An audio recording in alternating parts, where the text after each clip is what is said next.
Welcome everyone. This is Will K-Mac. I guess I'm starting a little bit earlier, just about 30 seconds, but it's all right. I just want to get to work. So I have this lovely. I hope everyone is doing well.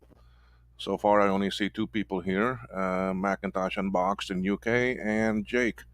Jake is one of our team members, so he's at work. Luckily, I don't work no more. Retired. Love it. Anyway, I have a 2CI board here. I started working on it a little bit yesterday, um, and um, it was completely dead. It was not powering on. Well, let's just say instead of working on it, really, I just plugged it in to see what it was doing, and the it was dead. It wasn't doing anything. The actual power button back here or the on the keyboard was not doing a damn thing. I wasn't getting any sign out of it or anything. So um, what I'm doing instead then is I decided this morning when I wake up, I was like, okay, well, let's go tackle this board. And then I came and I looked at the power circuit to see and to change some caps there. Let me go to the scope view because then I can show you all better.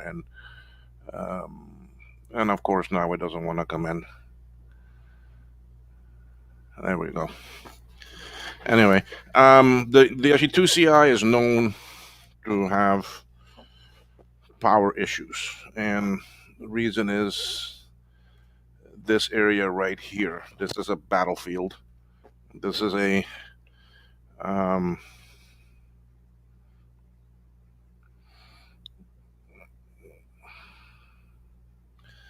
this is a real toxic area for power because you've got these caps right here. I've already replaced these, and then you've got these diodes and energy transistors right here. These three chips, and then that cap and those other two diodes that are right there. Well, one diode and one energy transistor.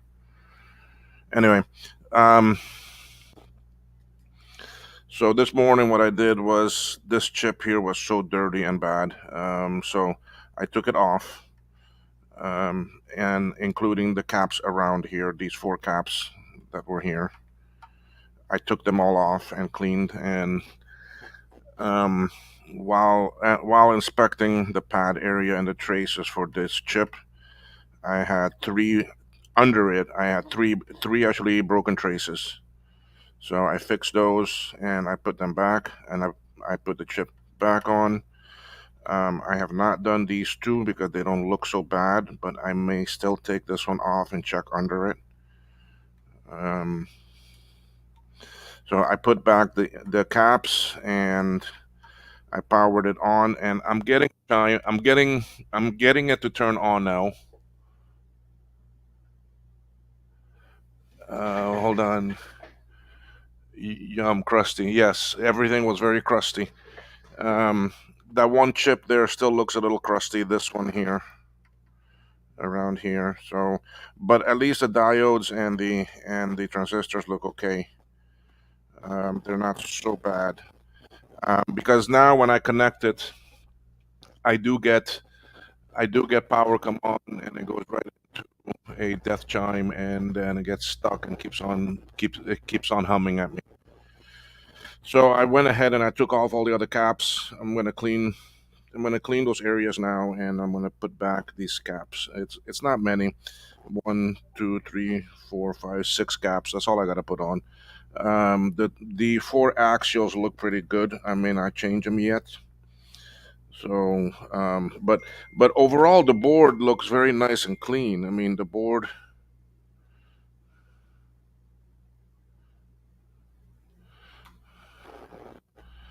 the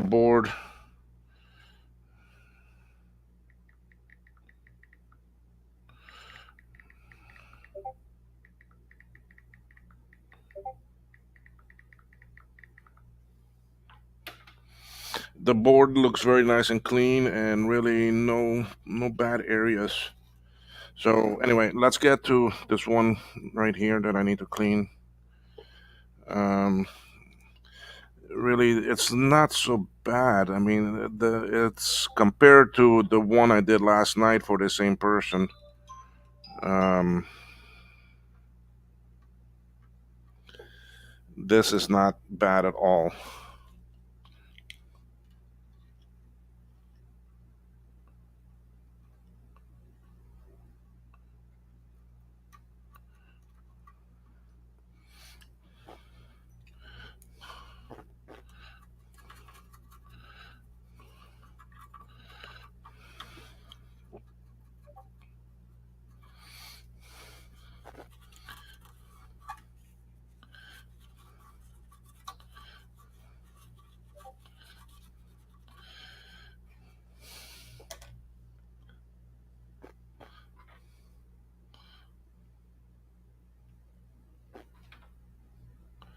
Okay, so that one there is clean. Let's get to these. Let me just make sure everything here looks good.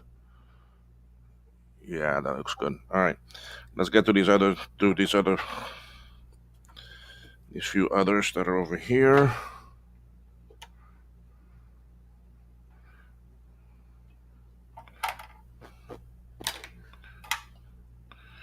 So really cleaning, I mean, I don't think I'm gonna find more broken traces by the caps. I'm just worried about that one chip, but let's try the caps first.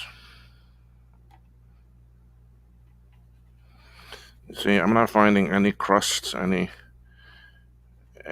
corrosion like the previous board. I mean, I go and touch these, and it just feels like actually gravel. This one is very nice and smooth. So very nice and smooth along there. And the next one is over here.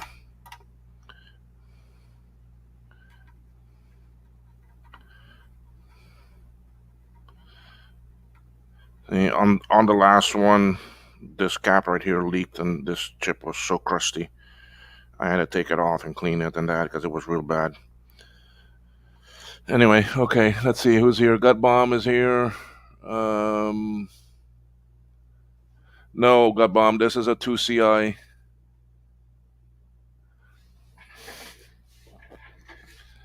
I bought a 2CI recently that had been recapped by replacing all of the surface mount caps with through hole.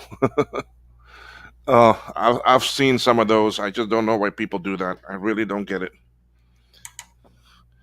I really don't get it why people do that. Just go and buy the surface mount caps, man. Come on.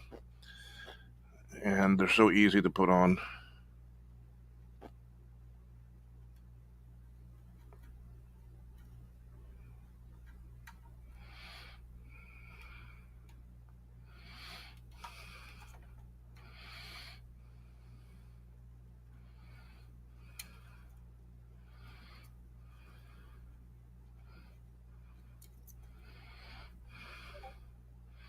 So really on this board I did not see leakage except by the soft power area.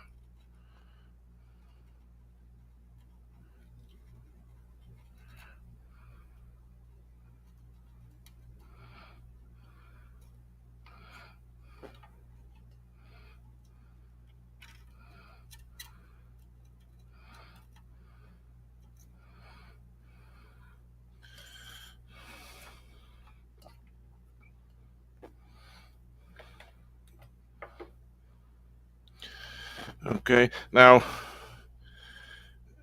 um, cleaning this, y'all see this new brush that I got here? It's a white tip in that.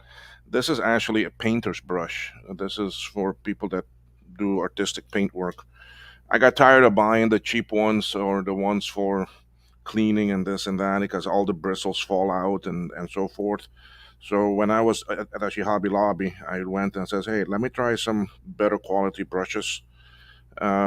This one, the bristles are a bit harder, but they're so thin and nice that they get very good in between the chip legs and so forth and clean. So I bought a couple of them, different sizes and so forth, and giving it a try. And it really seems to be doing a very good job. So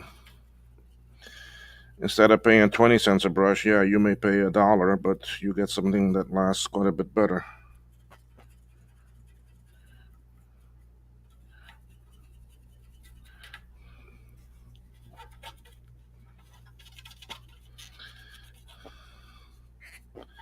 So, and I keep it very clean. I every time I use it, I dry it off.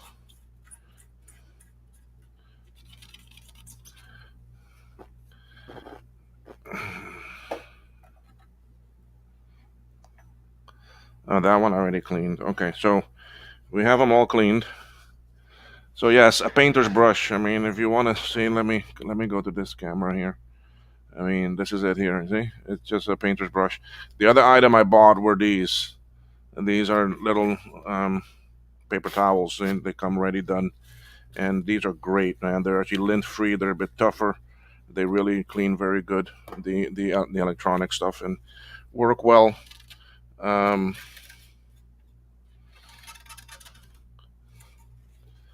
so if you're into this stuff and you need some supplies, get them. These are very good.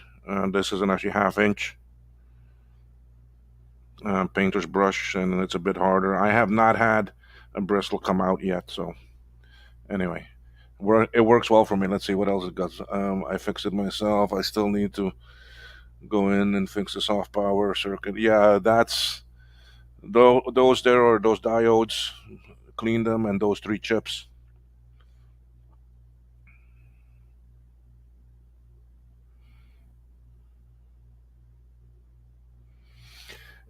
Toothbrushes and that are okay too, but they don't. I mean, sometimes you need something finer for you to get into some tighter spaces. So, all right, let me get the caps here that I need. How many do I need anyway? 1, 2, 3, 4, 5, 6. So I got one. I got one there. 1, 2, 3, 4, 5.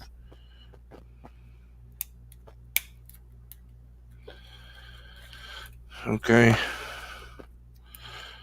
So gut bomb. Both of your Dan cards are fixed and working. They're nice. I even sent them through the ultrasonic cleaner and cleaned them up.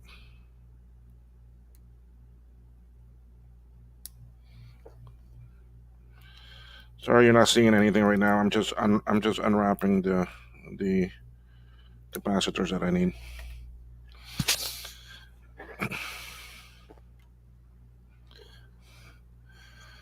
All right, so let me zoom in a little bit more here. I just wanna.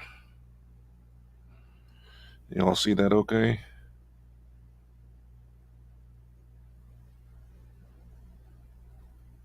Yeah, it looks good. Okay.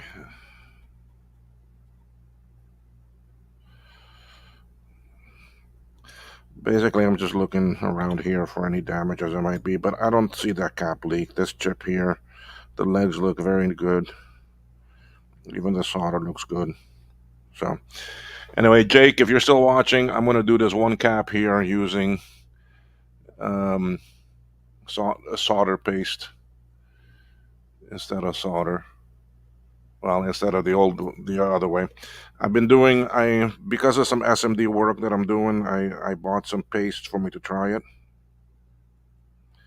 And I'm really liking how quick and easy it's turning out to be, and the fact that you only need about 180 degrees Celsius for it to stick. So, watch this.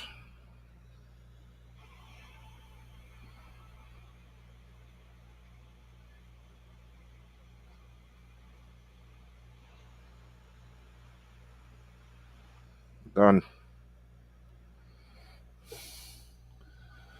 See that? Quick and easy. Where's that other one? That other one's right here. Let me zoom it out a little bit.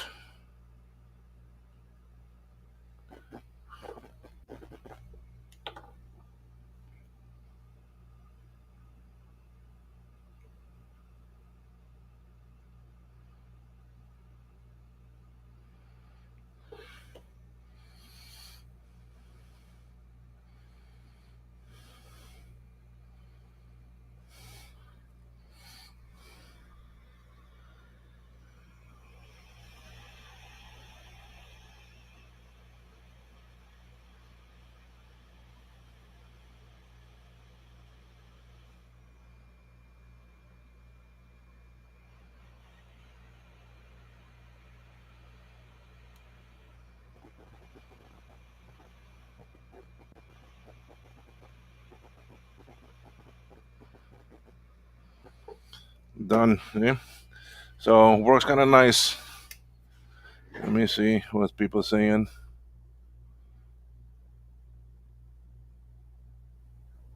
Sloopy, hey, how are you?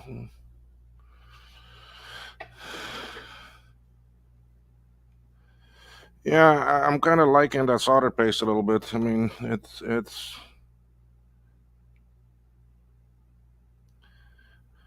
I bought it for me to try to make the RAM that I make, because the soldering was taking so long to do each one manually. And I really like how well it turned out. I mean, so I was like, you know what? It's an SMD item. Watch this. Look, here it goes.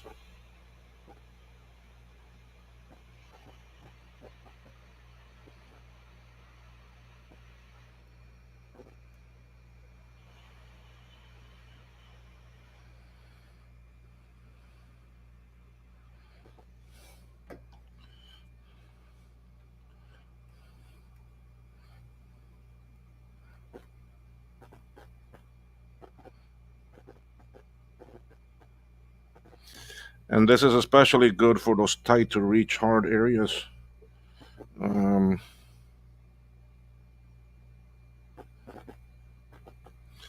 I want to use my other tweezers because those are short and my fingers are getting heat.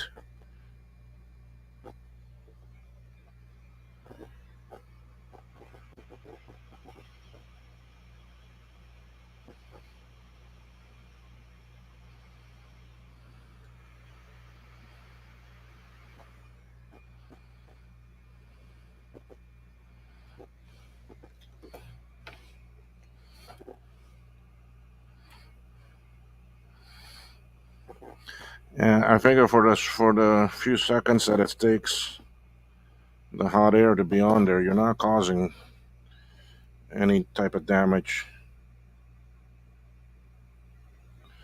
to the board or anything, and any plastic around there.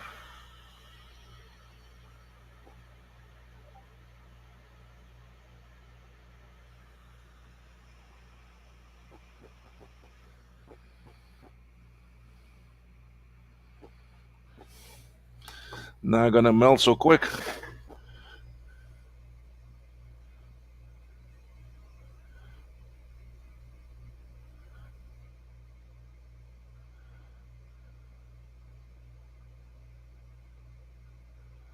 Yeah, Gabam, that's what I'm finding out with the solder paste, man. I mean, I love it.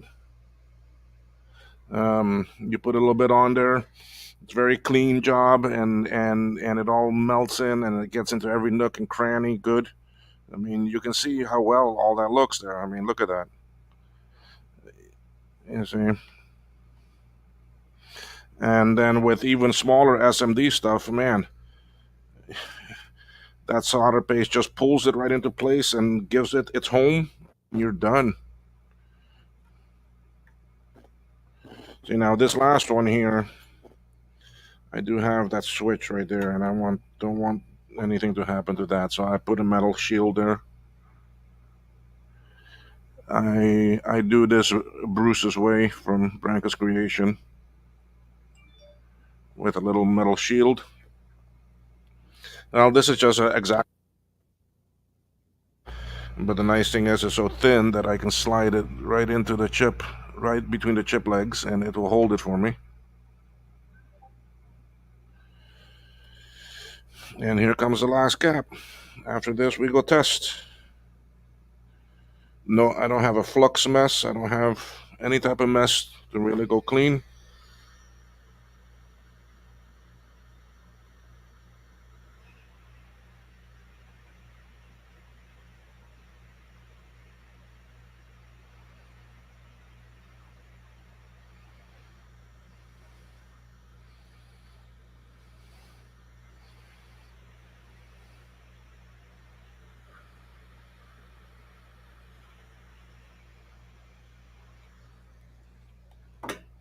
Done.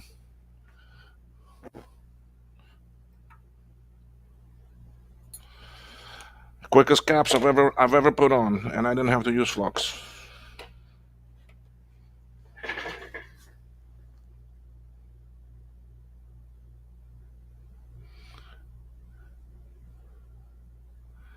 Let me see here. Sorry, I'm just reading some comments here.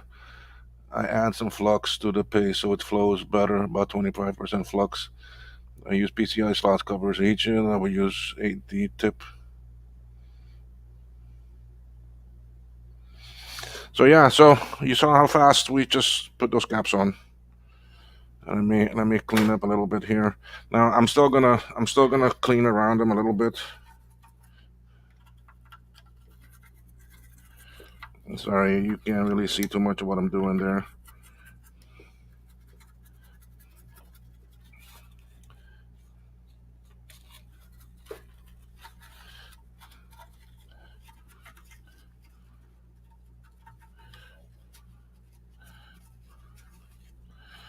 That's what's so nice with this actually thin paper, is that I can use the brush like this and push it in and make sure I dry everything pretty good.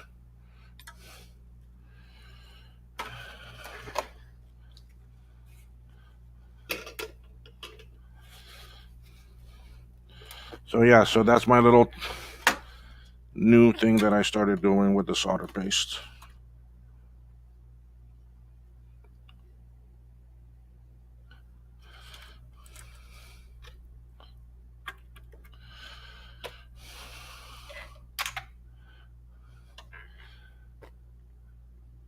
Yeah, thank you, Macintosh Unboxed. I hope that was kind of a nice way to see it done. You saw how quick that went. I didn't have to put down flux and get in there with my soldering iron, take a risk of actually melting something or nothing. I mean, it just worked so much better.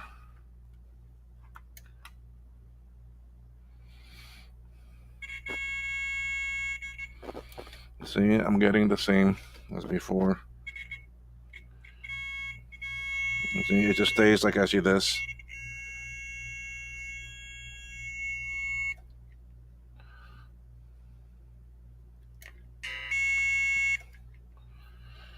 All right, I may have to take off some more of those power chips and see what my problem is. So recapping it alone did not solve that problem.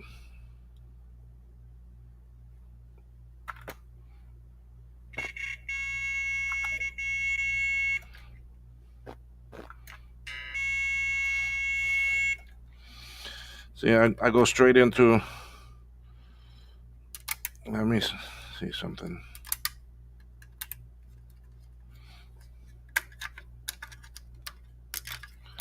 Jake, I know what you're gonna say. See, I get the same thing. And Jake, yes, I'm gonna do it right now. Let's try a third-party ROM. Maybe it's a ROM issue.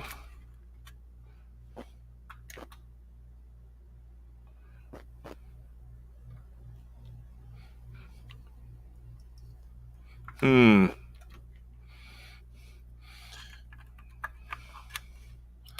Could be right.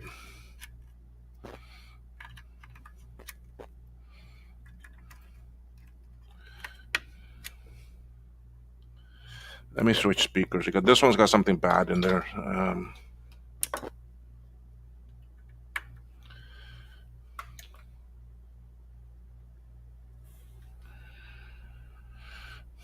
Okay, now I'm not getting nothing. And I have a gray screen.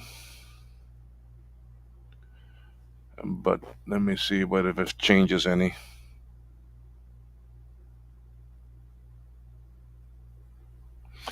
Yeah, I don't get that. I don't know why.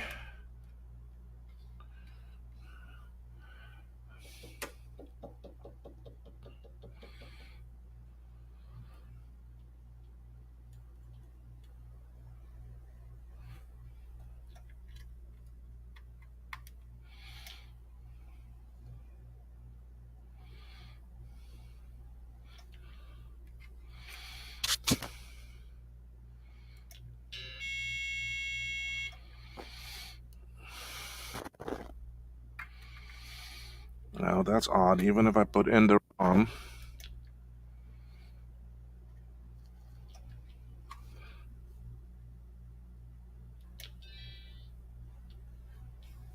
Huh. I got chime. And it's booting. It is booting up.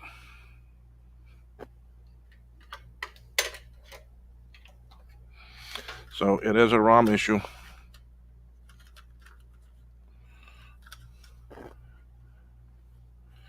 Hold on, let me switch cameras here. There you are. You all see my new wall of other content creators. Anyway, there's the Mac booting up.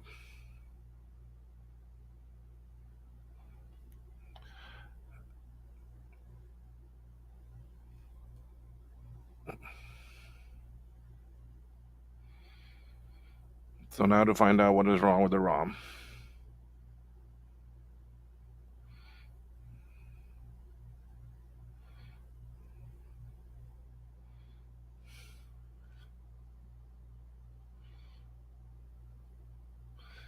Yes, Gut Bomb, you need to send me some of the stuff, but a magnet around computer stuff. Okay, so let me go back to my desk. Okay, there we are. I don't have a video capture yet. I just finished building last night. I built one of those RGB to HDMI devices that then I'm going to try to see how I can, with all these boards, and plug it in at the same time in between here and have it capture this, and because it does scaling and everything, so, and then I can capture it. But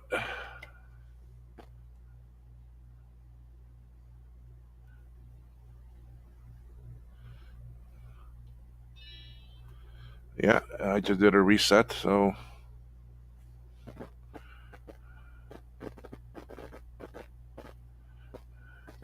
you know what? Let me load it. Let me load it from the big mess of wire built-in ROM. That goes much quicker. This thing works. So what the hell is it with the ROM? Yeah, I'm booted up. What's it telling me about this Mac? Macintosh 2 CI, 4 megs of RAM, version 7.1 OS. All right, so okay, shut off. You see, so soft power is working. So if I go back to the system ROM, see?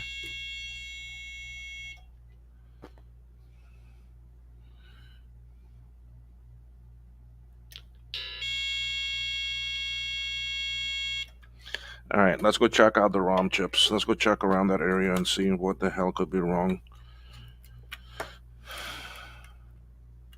Any ideas? Anyone ever had this happen with a 2CI?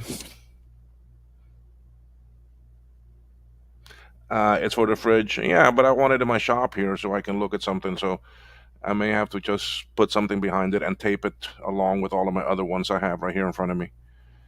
The one I have the most of is actually Ron. I've got 3 of his. And JCM, I've got 2 of his. 2 of Joe's. I got some more of Mac 84. I've got the EAP and that, but I didn't put those up. I just put up some of them. So HH chip. Yeah, well, that's the one that's next to that capacitor and the battery. But this didn't have a battery bomb. I mean, let's go look. Let's go here. Let me. All right. So here we are at the ROM.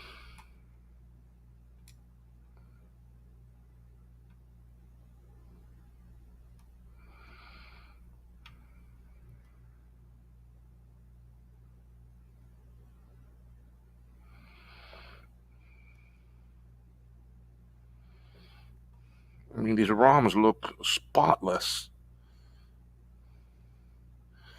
I'm looking for any broken trace just between them right now. That's all that I'm doing here.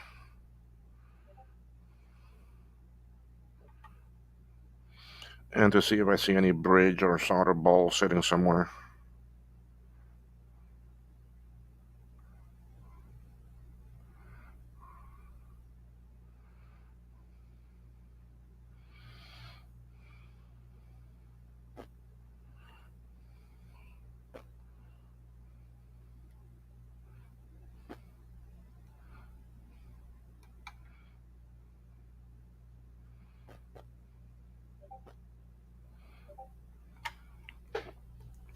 Let me see if anyone has said anything. Oh, your man Tashi Lolo.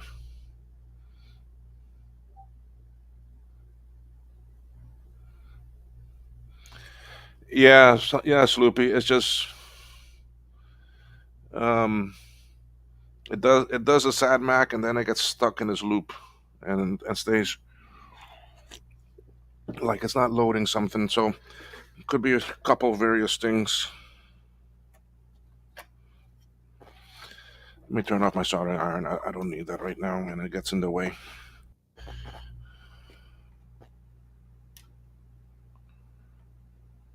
You see, I mean, we look at these ROMs. This area is like pristine condition for a 2CI board as old as these are. This board is amazing.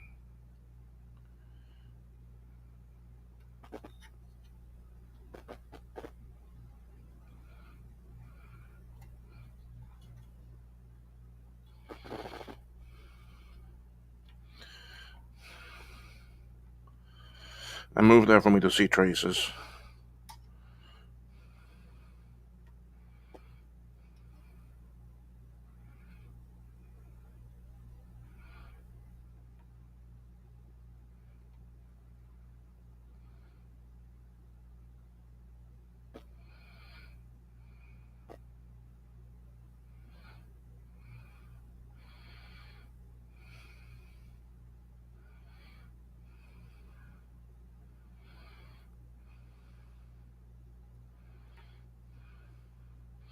All right, so Jake is saying check LL, which is low, which is right here. Yes, I know. I need to go check the bottom side of the board too. I'll do that in a bit.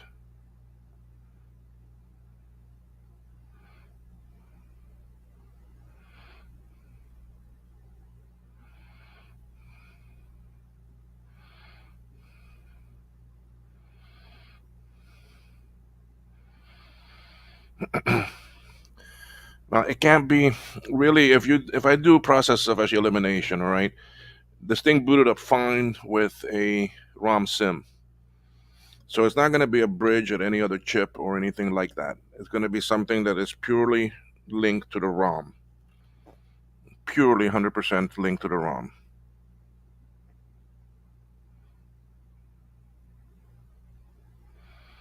So could we have a bad ROM?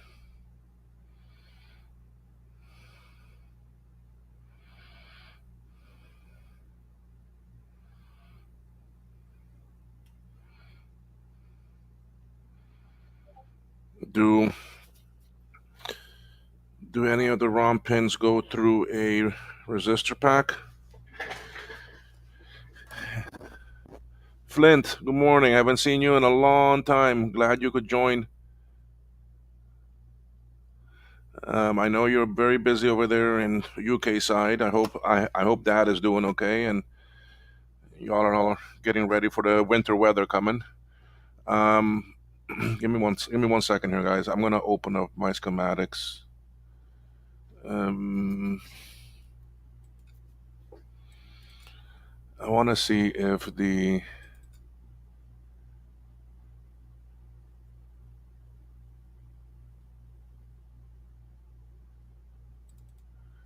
if any of the 2CI ROM stuff go through a resistor pack.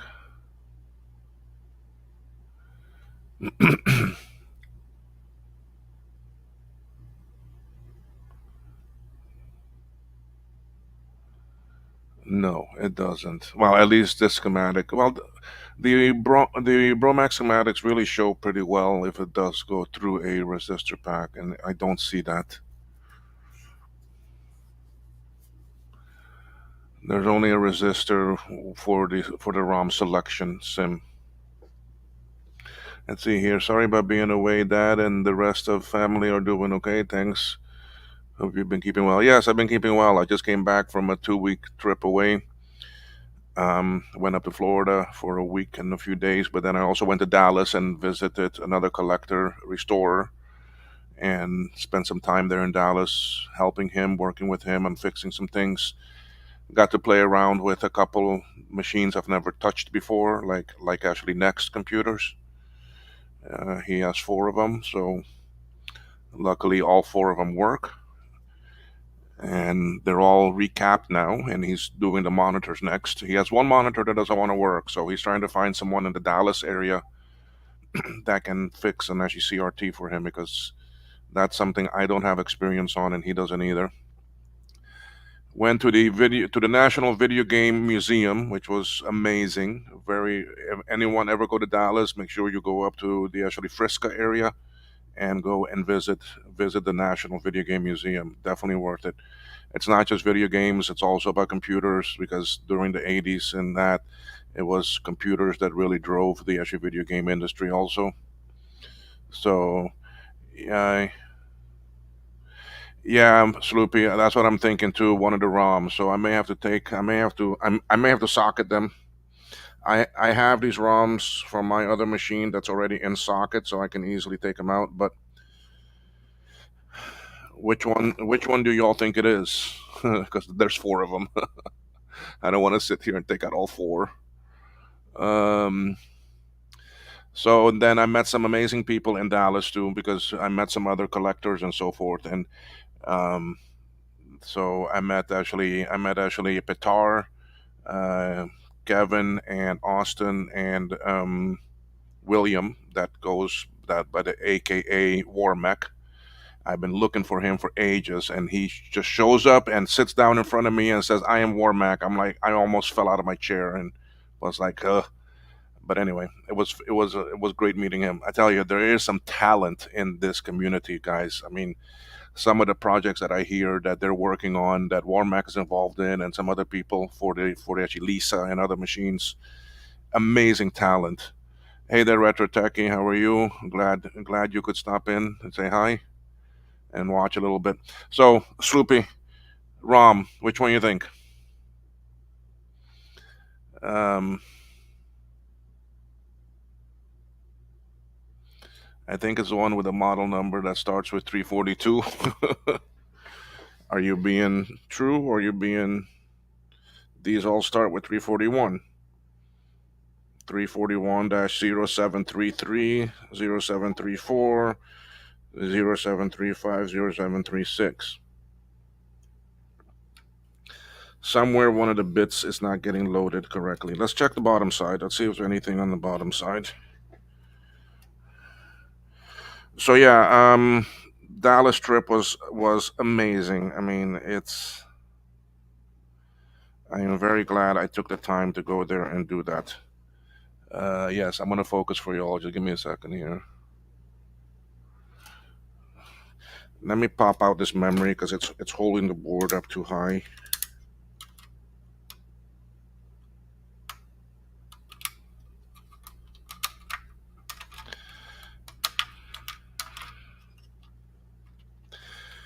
Any of you that want to join in the chat that normally join, it is open. It is. I did post it.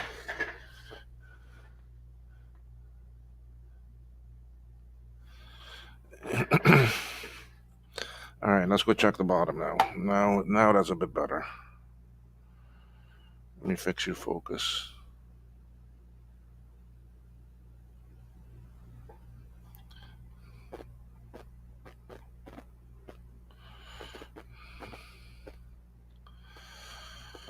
Well, I'm just trying to see here if there's something shorted somewhere, or if I see a trace along the ROM area that's broken, something missing.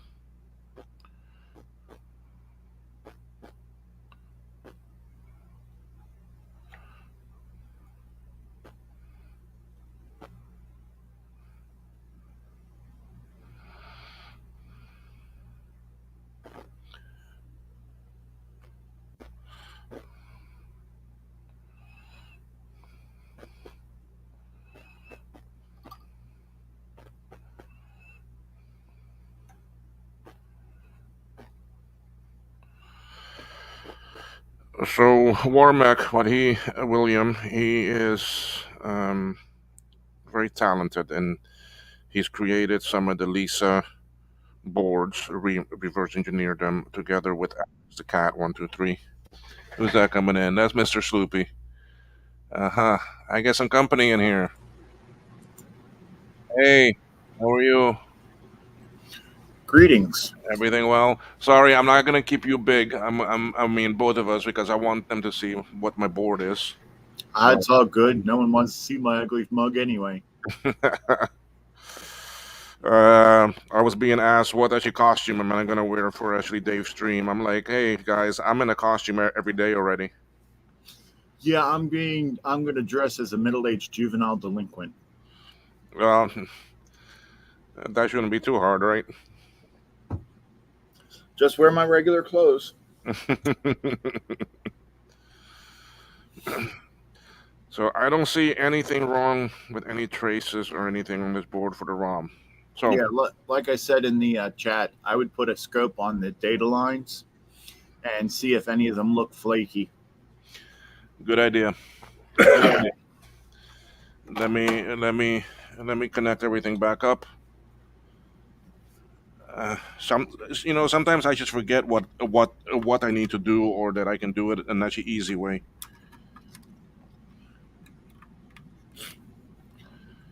Yeah, because I mean, it's funny because a lot of people will say, "Oh, you need a scope, you need a logic analyzer, etc., etc."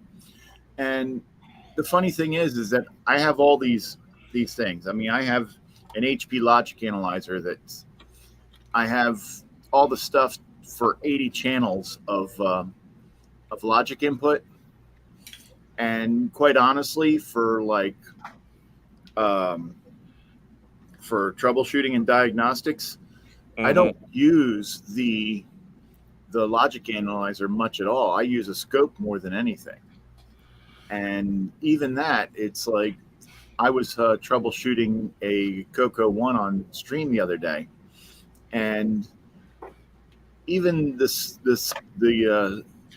the scope the scope made it like made me zero in on what the problem was really quickly. I mean, eventually I found out that five of the DRAM chips were bad. And But exactly the same thing. I mean, I have a bigger scope that I pay quite a bit of money for, but then I bought this actually small little portable thing for like $60, and this I use this more than anything. This actually small little thing tells me everything that I need to know. yeah, I would like to get a small one like that because, I mean, although my scope is a 4 channel, it's a Tektronix TDS 224, which is pretty small. I mean, it's about the size of a loaf of bread, but still, Hmm. it still takes some doing. I mean, it's you have the wires coming from wherever it's sitting over to whatever you're testing Yeah. and such. I mean, this one here, I can plug in the charger. It charges, and it's a small little thing, and I have everything that I need on it. Yeah, I don't need more than one channel for yeah, for the stuff I'm doing. I don't need more than one, yeah. right? I usually prefer to have two, at least two. Um, I mean, I got spoiled with four because the smallest scope I've ever had 2 channels on it, Hmm. and but yeah, Yeah. it's one is at the minimum a useful tool. Yep. All right. Let me start looking at some of these pins here. Data lines. Okay. Uh, Starting at pin 13. 1, 2, 3, 4, 5, 6, 7, 8, 9, 10, 11, 12, 13.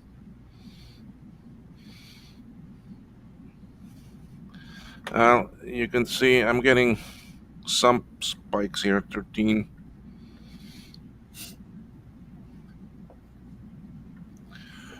14, 15. Looks weird. 16, 17. Let me check some of these other ones. Yeah, Goop. I have 4 channels, and I actually only have 3 probes. I have a fourth probe, but it's a little flaky, so it's very rare that I use four.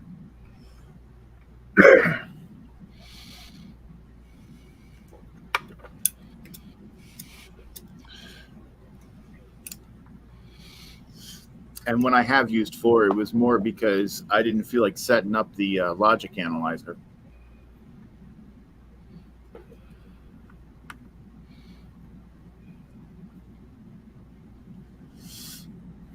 Which Goop Bomb? Which scope do you have?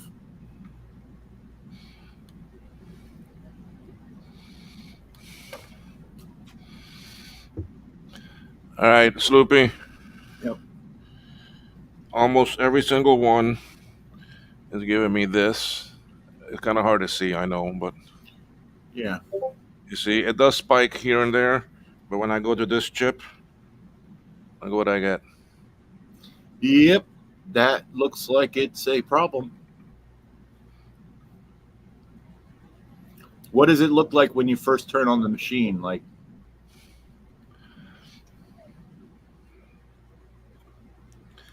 Let me see if I can get that bigger for you. Okay, there. That's what it looks like when I first turn on the machine. yeah. Um, And none of the other chips doing that much. turn off. Yeah, turn it off. Put the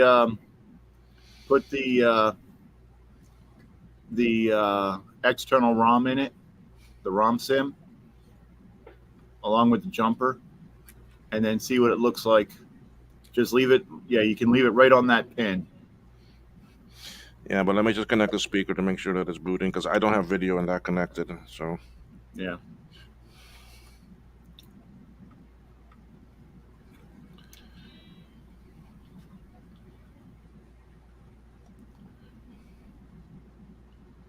Did you put the jumper on it? The W1 yeah, jumper? yeah. I got the. All right. Yeah, because that still doesn't. Are you sure that's a data line? Yeah, yes, that's pin 13. And see, that's on that chip. All right. Yeah, that looks normal from here, but But then when I go to the other chips, I'm getting nothing. I'm getting a little bit now and then. yeah. So could it be all the freaking ROM bad or that one?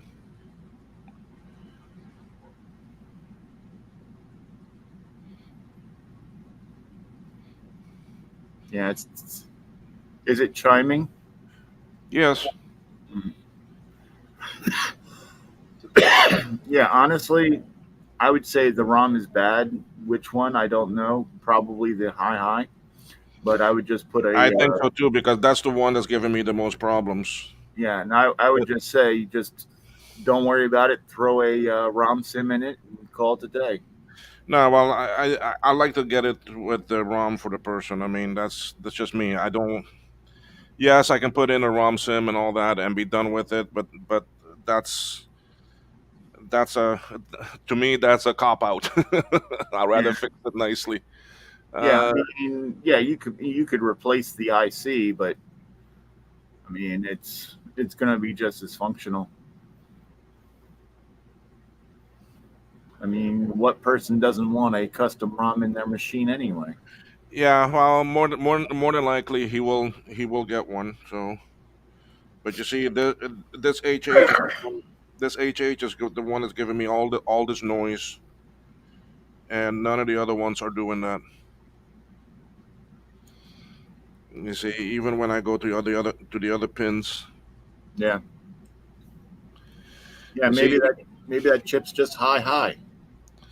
you see, even at the startup with the ROM sim in there. Okay, I don't know what's a good view. Let me see. Maybe that will help. No, that makes Oh, it that's worse. worse.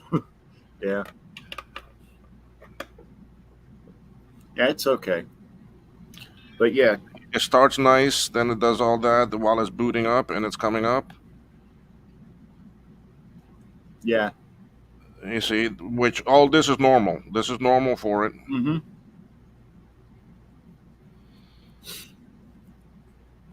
You Yeah, see, so the other chips are all doing that, but yeah, this one H8 chip, look at that. yeah.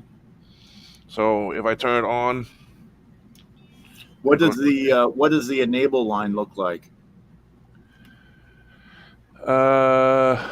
This has chip enabled and output enabled. Yeah, So that's been 22 and 24. Okay, so pin uh, 22. 13, 14, 16, 17, 18, 19, 20, 21, 22. 22 on this is low. Yeah, it's low, so it's not. The So it's not. 24, which is output enabled, although the jumper is removed, so it's not getting anywhere. It's not even Well, selecting the ROM. yeah. It, If you've got the is enable high or low? Um, output enabled is high and chip enabled is low. Okay.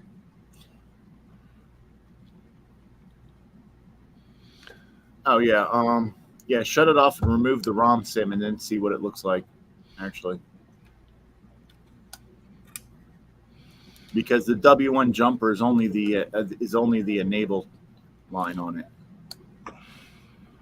and it should. I do believe it's only the output enable, so it shouldn't. Output enabled should be low because Yeah. um, low is when it is selected. Okay, Yeah. so 17, 18, 19, 20, 21, 22, 23, 24.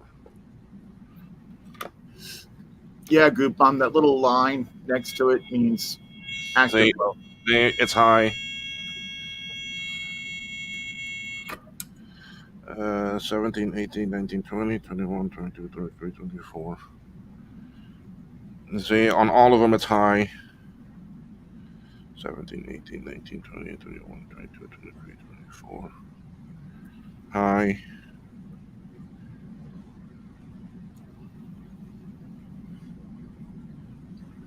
high. All right, output enabled is high on all of them, Yeah. and there is no change. Yeah. Yeah. I would say that it's probably the. HA chip. Yeah. I mean, it's possible something else is making it do that, but the thing is that you've kind of eliminated something else causing it, because when the chip is not enabled, it works. Yeah, So yep. When we bypass it, it's fine. yeah, Goop Mom says cut that line on the IC and see if it still does that, but that really won't do anything, because one, it'll quote unquote ruin the IC, and two, it will not really fix the problem. Uh, let's go. Let's go take out a chip. It goes quick. Don't worry. It happens pretty quick. Yeah.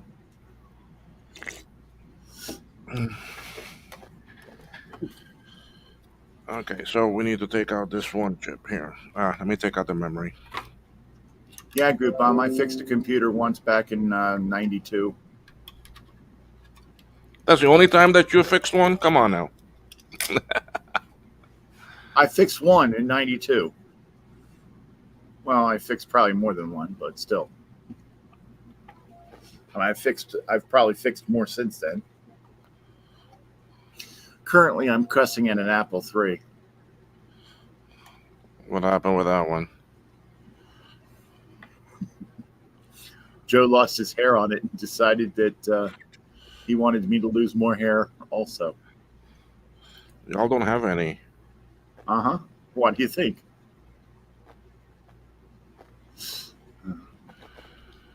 Uh, No, it wasn't a VIC 20. It was a +4. so, any luck with that Apple III yet, or not? Um, Part of the problem is I know absolutely nothing about the Apple III. Yeah.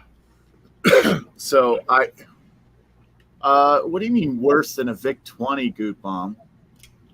+4 was the best computer Commodore ever made. Huh? Are you feeling okay, Swoopy? Yes, I feel fine. You sure about that with the +4? Yes, very sure. But yet, people don't like it. I don't care what people like. I know what's good, and a +4 is good. You want bad? Look at the Commodore 64.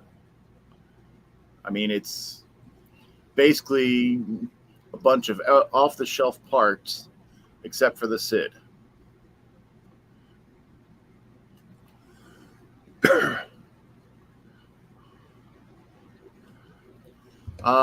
Jake, is that the one that's for the 8040 LP.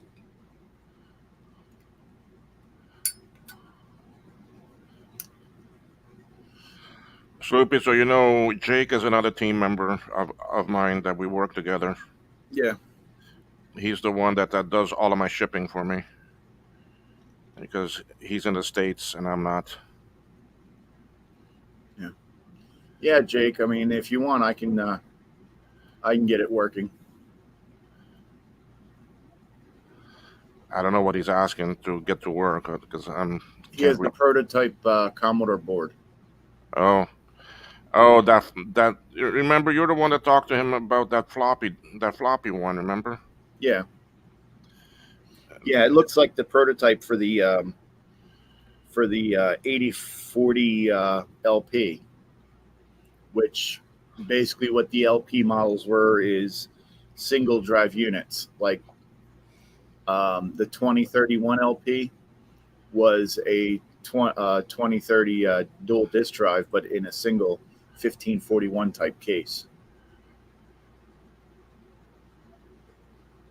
Yeah, Jake, I have more Commodore stuff than I care to admit.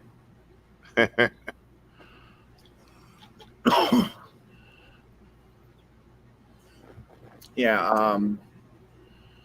Are you on, Jake? Are you on Discord? I don't think he's on our Discord.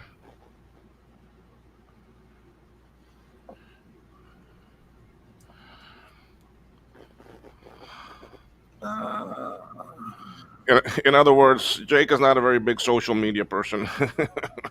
I'm not a big social media person either, but I don't consider Discord social media.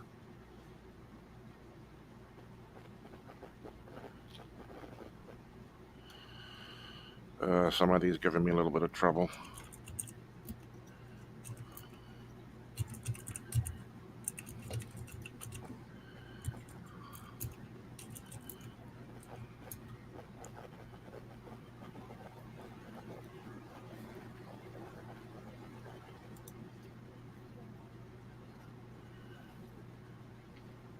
Martin, what is what?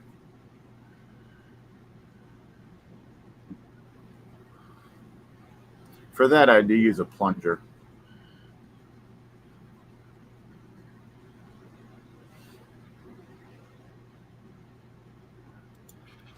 It's a communications app.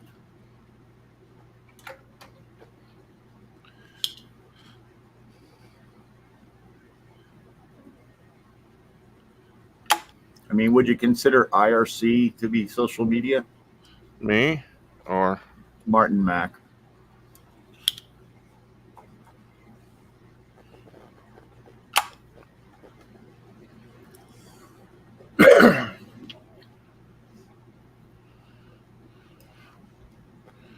all right? So that Um, one done. in certain regards, yes, it was better. What does your tip on your plunger look like? On Well, mine, yeah. very messed up. Let me see. Yeah, what I would recommend doing is putting a small notch in it that the tip of your iron fits in, so that you can put the keep the iron on the on the joint and have the plunger go straight up still, Ah, and you'll yeah. get a much cleaner suck. It's a good Yeah, way to clean I, away. I only do that for the hard ones. I bring out the plunger. Yeah, I'll use a plunger Wick. instead of wick often. I mean, I have a full desoldering tool that if I'm going to be doing more than just like a 40 pin or whatever, if I'm doing like several ICs, I'll use that instead. But yeah, if you and it's especially useful for things like this where you have that big ground plane there. You bring Yeah. the soldering iron in on the side where the ground plane is, and then you when you do the plunger, it really does really well with it.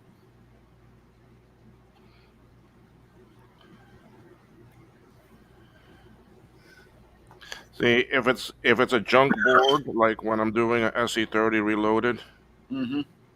I use the hot air with the plunger like crazy. That's my easiest and best way of getting everything off. Yeah. The absolute best way to use a plunger is to have the board vertical and you use the iron on the component side and the plunger on the solder side. Yeah, but oh, for that you need something that will hold the board. Right. I have a I have a it's a Special metal plate with a special holder on rod. it. Yeah. I mean, it's mostly for small boards, but I've used it for like my 2CI.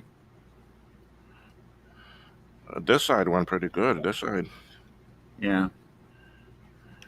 Well, the only real major pin on this side is the ground pin. yeah, that one. Let's see if I can get anything with this one.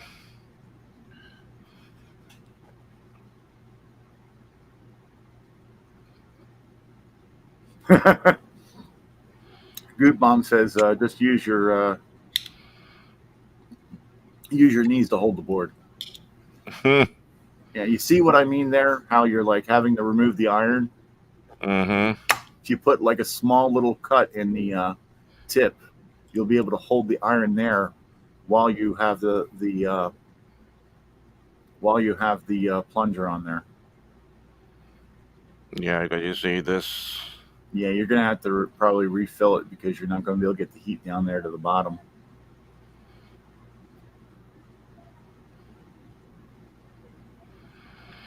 It's coming a little bit, but what I do now is I go to the other side and I see here because a lot of times here too.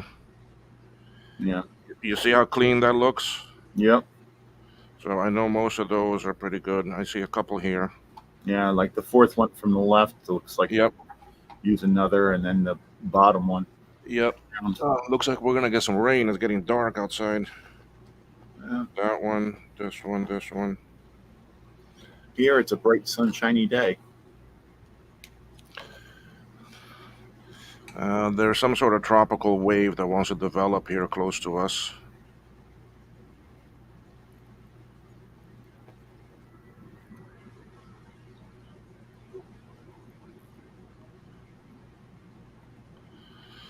So yeah, I was home working on this stuff, and I was like, you know what? Let me do a stream. No one that really does daytime streams, so because everyone's working. Yeah. Well, once I get my area here reorganized, I will. I'm going to start streaming my workbench more.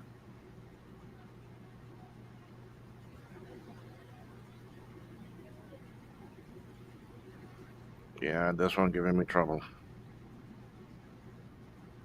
All right, let's see how the other side looks. Yeah, I got some there. I need to some here. I need to hit from this side also.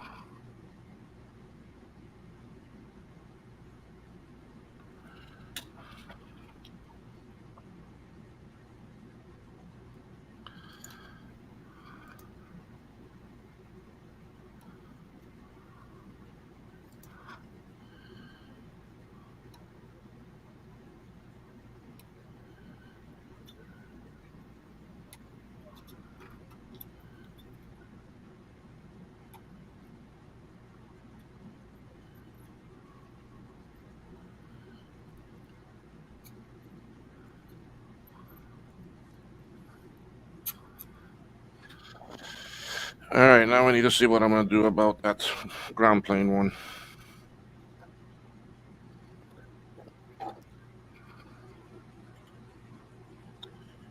Where are you?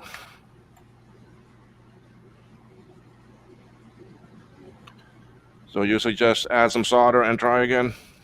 Yeah, for that ground plane, and come at it from the side of the ground plane.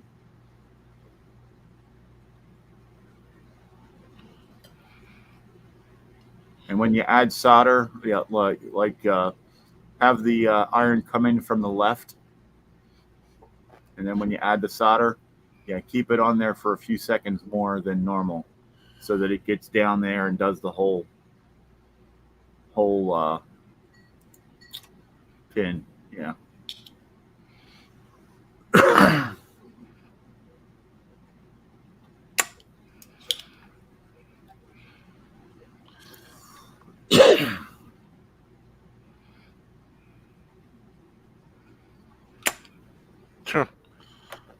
Yeah, you have to hold it on there longer because that's a pretty big ground plane. But yeah, I would definitely put a slight notch in there so you don't have to remove the iron to put the. Yeah, I'll do that on one of my other ones. I've got like four of them that I normally rotate. Yeah, yeah. I actually have one of the engineer ones, and the bottom of it is just a small silicone tube that you just replace.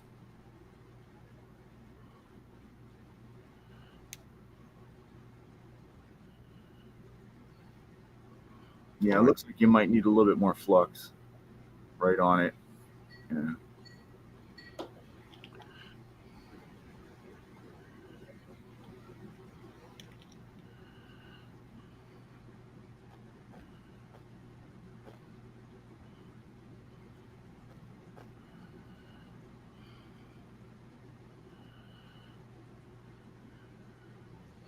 Yeah, Goop Bomb. As I said, All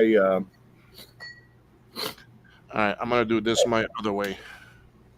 yeah the when I'm doing stuff like this, if I'm like just doing a single IC, I'll just use the plunger. But if I'm doing a lot of them, I'll pull out the move gun. Yeah, I would wiggle the IC and see it, make sure everything else is loose, and then just put heat on it until it's melted, and then just pull it out and then clean it out. There we go. Yeah, I don't like doing this too much though. Not on the board. I'm trying to save. yeah. Well, I wouldn't. I would have just heated up the with an iron and pulled it out. Like make sure all the other pins are loose, but make sure you unbend that one pin that's bent. Yeah, I'm gonna unbend that now and then um, start getting the chip out.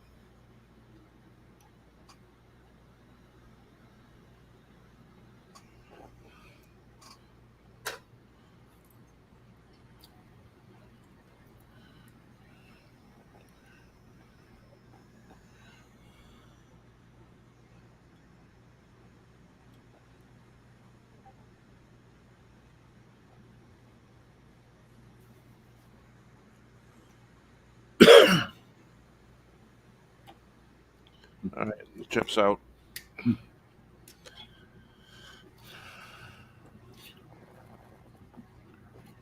I remember when I used to stream before.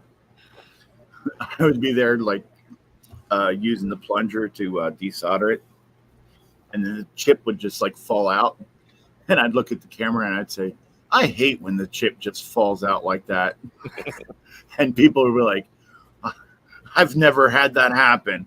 You No, suck." if it falls out nicely like actually that, that means that you did a good job getting all the old solder out, man. I mean, that's Yeah, and usually that's the hardest part is getting all that solder out.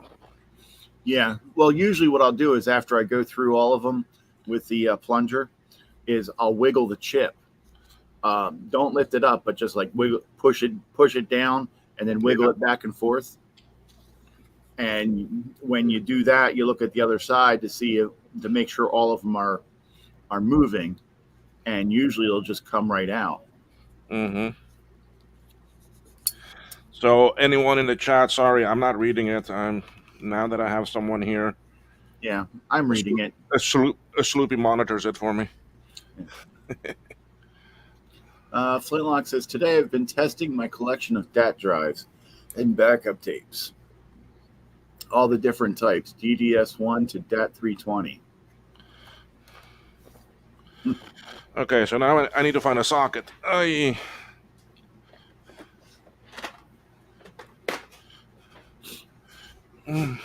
It's just a typical 32 pin socket. There's a bunch of them in that drawer right there. Ooh, 68030 FE25. So I recently bought, and they just arrived, and a Quadra 700, Hmm. and I got a 8600 300, and I gotta say both machines work nicely. I'm really impressed. They came good, no damage. Although I do need to I do need to work on that 700. There's no electrolyte caps on it, but Yeah. do I have those sockets in here? No, they're in my other. They're my other thing. I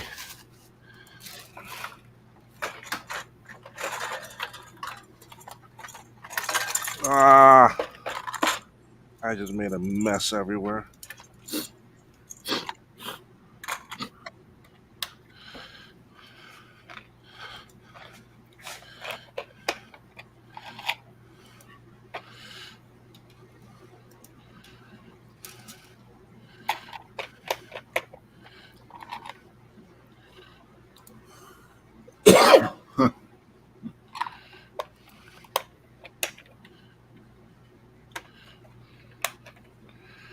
Oh, I don't have any of these in a double wipe socket. Oof. I need to use a machined one. Ew. I don't like machine pin sockets. Yeah, for some things I don't like them either, but Yeah, I don't care much for them at all. I mean, if you're gonna put it in and then put the chip in and never take it out, I mean, they're okay, but yeah, I don't. don't have any. I don't have any of the double wipe that size. Um, I'll have to buy some. So, but for now, then it's gonna get a machined one. Nothing I can do about that. Don't ever take your 8600 apart more than 5 times. I have a work group server 8550 nightmare stuff. If anyone has drive covers in chat, somehow I'm interested. I used to have an 8600. It was a very nice machine. Yeah, I was very impressed with it. I mean, and it's got a PCI video card in it, so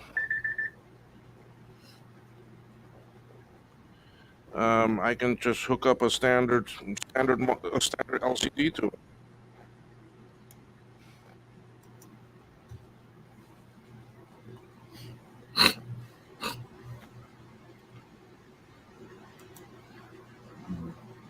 Yeah, I miss my 8600 and my 9600.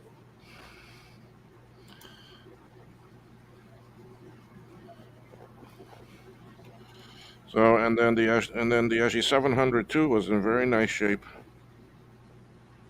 A 7200? 700, a Oh, quadra 700. I have another. everyone, everyone says how great of machines those are, but honestly, I'd rather a Quadra 800. I mean, they have the cool 2CI look, but to actually use one, I'd rather a Quadra 800.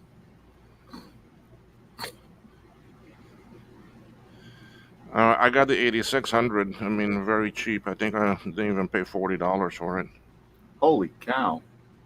You robbed someone.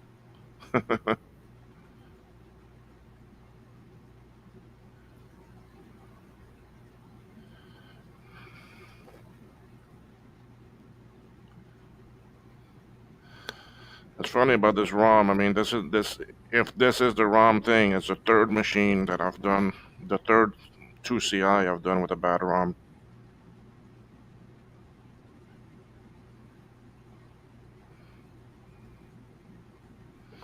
All right, socket is in.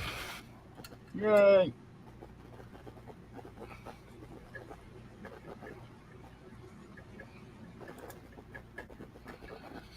Now I need to go borrow the ROM from my own machine. All right, let me find my CI. Where's my CI? Your criminal intent. Uh,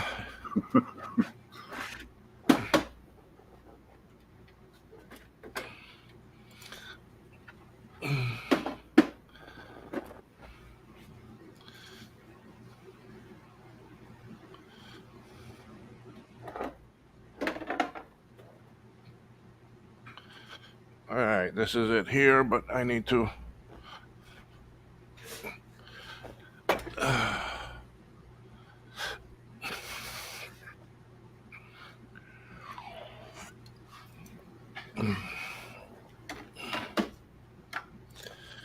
All right.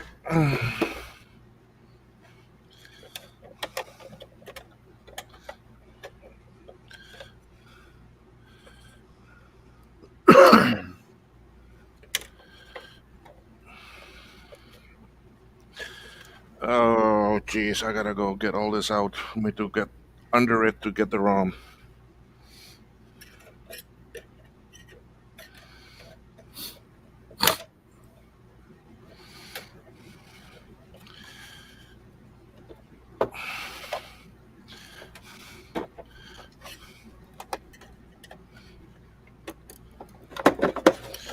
All right, power supply is out.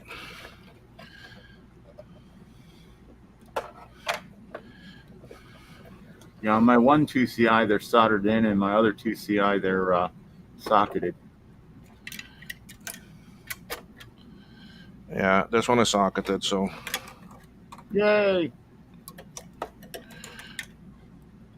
And I did it on purpose for me to make sure that way I have one machine that I know has good ROMs that I can try. All right, let me move this out of the way.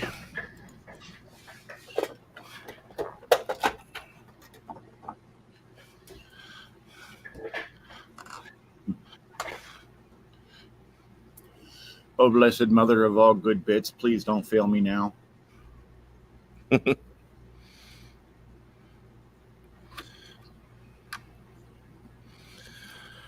Okay.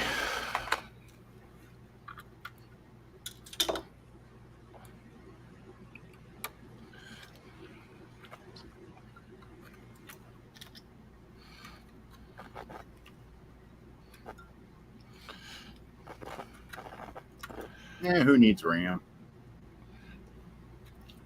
I don't have working RAM, and I get by for just fine.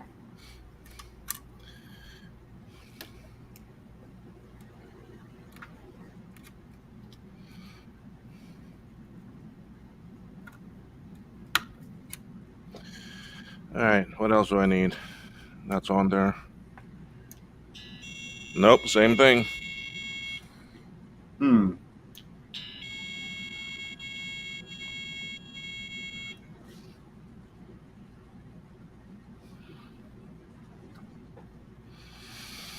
So it was not that one.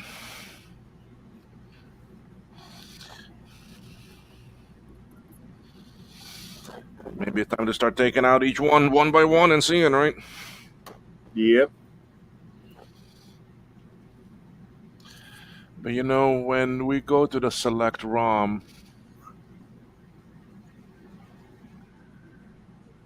What happens if you remove the W1 jumper and then try turning it on, see what it does? nothing. I don't get nothing. Okay.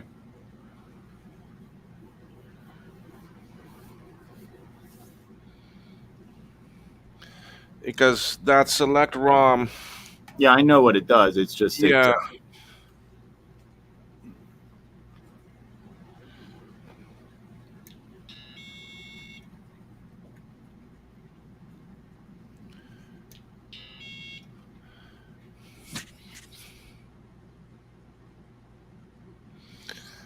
resistor pack 8. Where are you? You're up there.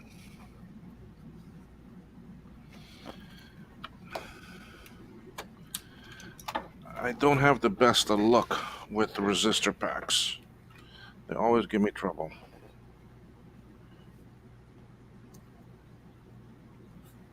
Hmm.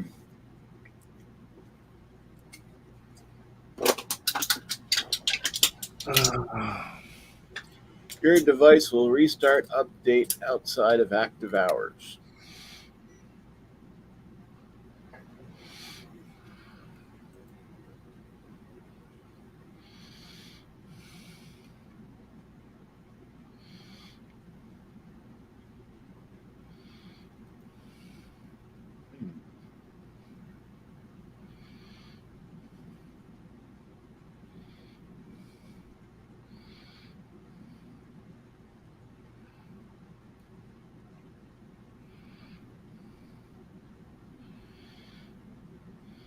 Okay, 4.7.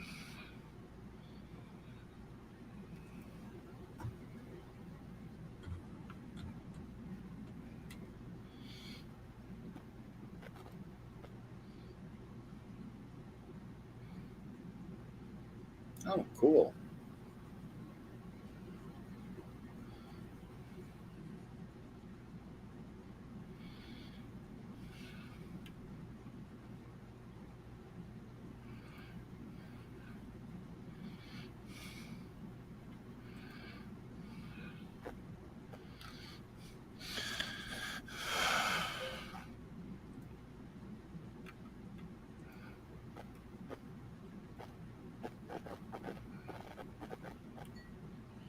Let's restart her machine first to see if the update destroys everything.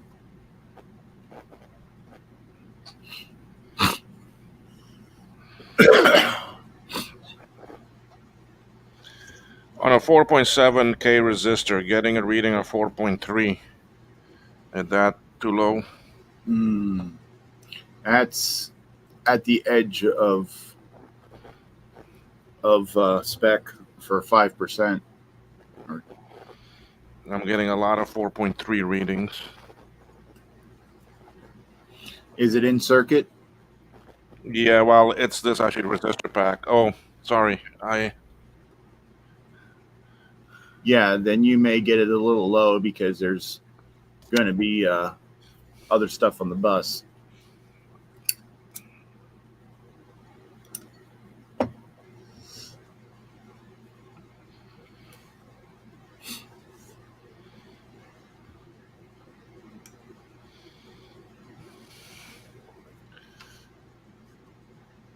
Mm. Second touch, Martin Mac, how are you? I'm good, thank you. How are you? All right, good to see you there. I finally get to put a face to the name. Yeah, much better than putting a face to the name for me. First time I saw you, Sloopy, was when actually Justin and oh shoot, I can't remember the name now. Um, Chris, yeah, Chris, Retrotech Chris, yeah, came to my house. yeah. Yeah, that was a lot. That was the first time a lot of people here saw me. It's the first time that I actually heard of you and even saw you. Yeah.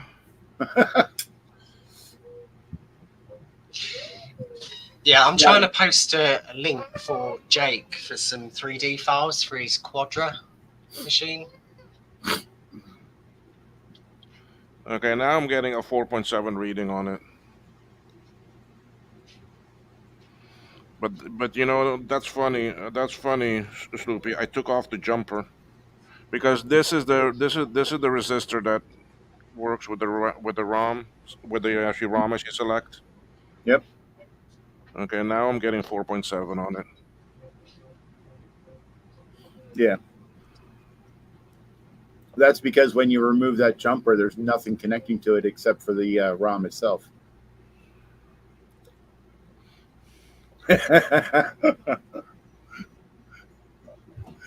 yeah, Martin. Read the link out loud. It's very long. Yeah, that was a joke.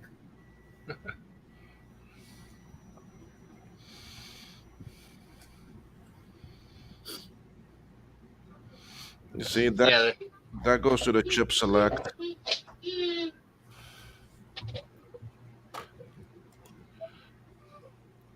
Yeah. Jake, send me an email and I'll send you the link. I'll just send it to you then, Sloop. Yeah, just put it in the private chat here. Okay.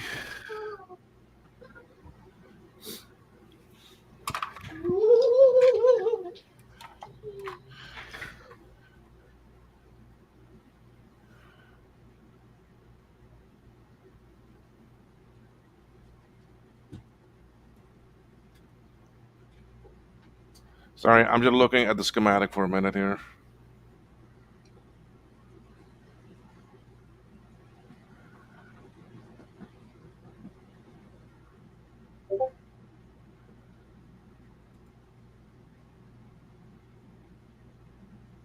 That also works.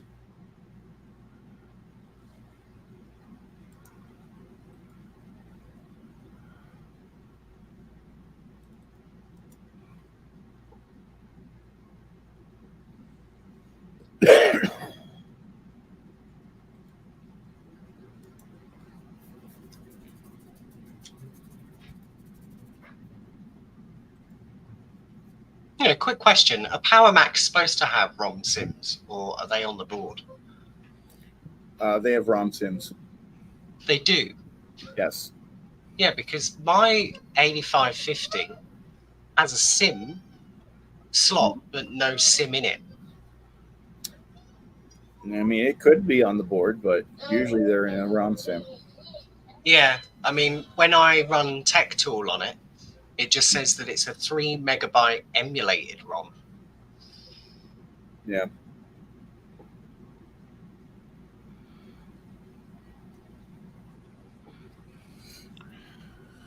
Oh, I don't remember what chip that ROM select goes to. It goes to another chip also, and that's what I'm trying to find. It was on Justin's stream. We were talking about it. Okay, there, select ROM on the MDU pin 82.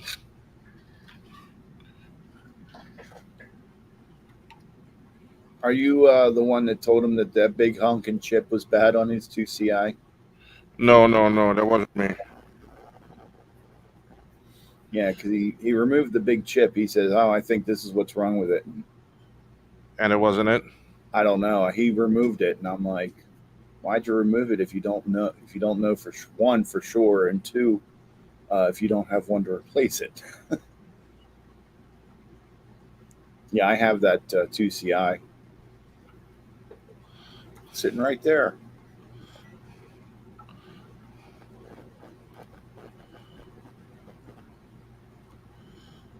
Okay, 47 is correct.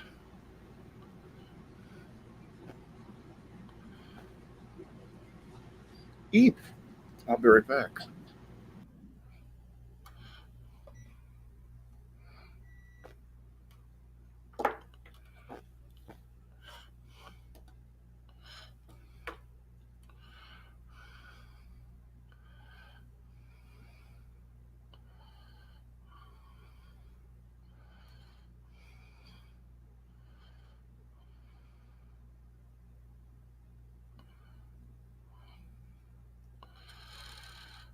'96, '95,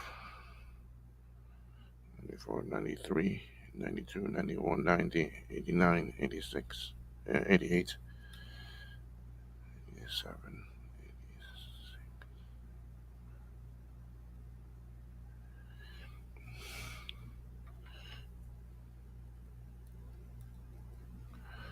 '82. There's nothing around there. Sorry, I'm just checking this. That ROM select also goes to pin 82 right here.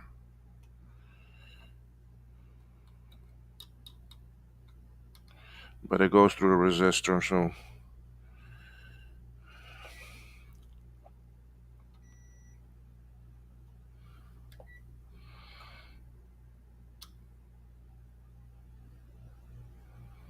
yeah, so it's good. It goes through a 47 resistor, and I'm getting that resistance.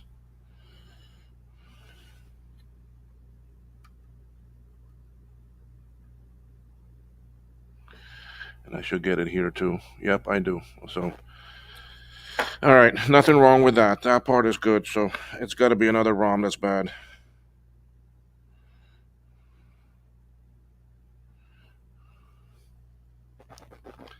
So time to take out some more.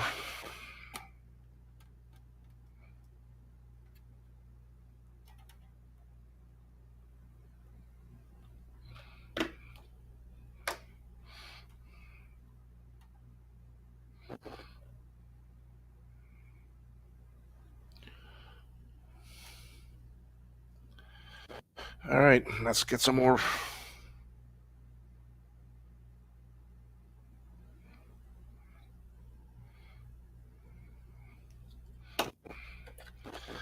Boy, I'm gonna end up going through. I'm gonna end up going through this whole pack of wick on this one.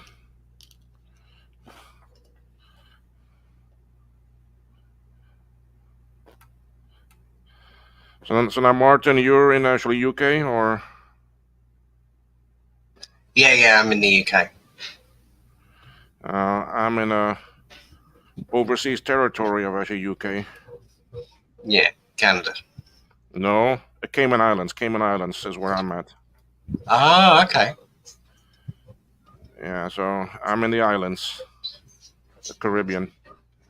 Very nice. Caribbean.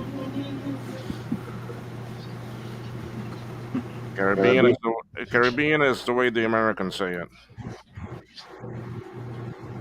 Caribbean. The Caribbean.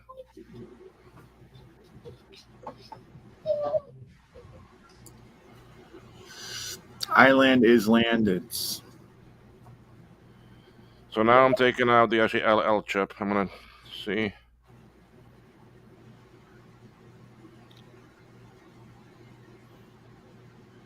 At least the solder's coming out pretty nice and quick. So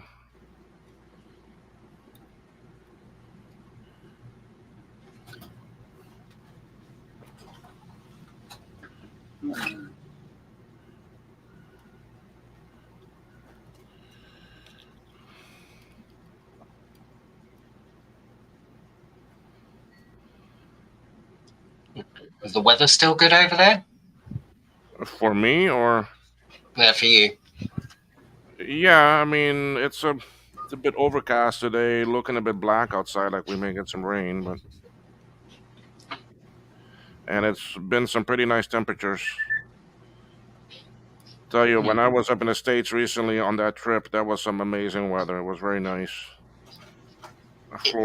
Florida was nice and cool. Dallas was even cooler. Yeah. So, but if you're over there, Flint, if he's in the chat, he's in UK also. I'm not sure where. I can't remember. Flint is a big collector too, but he's got a lot more PC stuff, I think, if I can recall correctly. Mm. There's plenty of us in the UK. Yeah, but for some reason, not too many people that fix things. Because man, I tell you, I got boards out of the people sending me boards like crazy out of UK. Ah, okay. It's not far from me. So, but I'm also getting boards out of actually Netherlands, out of Spain and Portugal. Mm.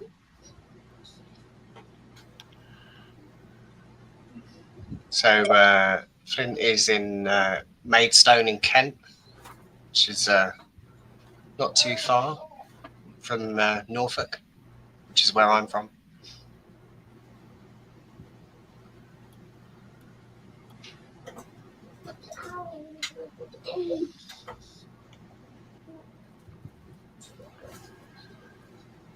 Okay.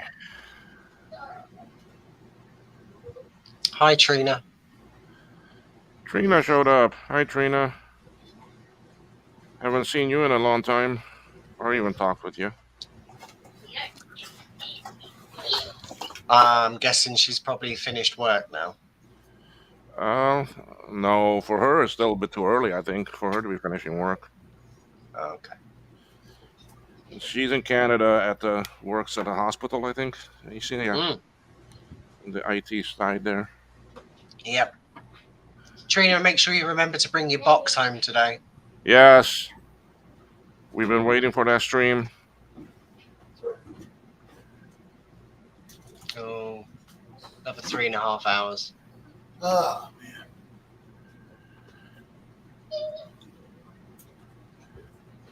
I have 3.5 hours to do whatever I damn please. That's the nice thing about being retired.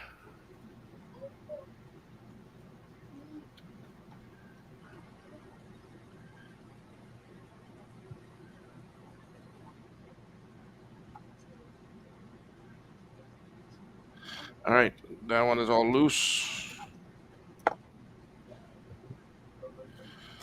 See how it looks on this side.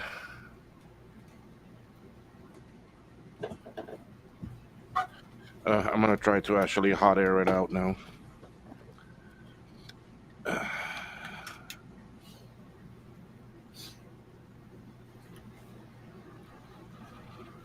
Ah, motherfucker noodles.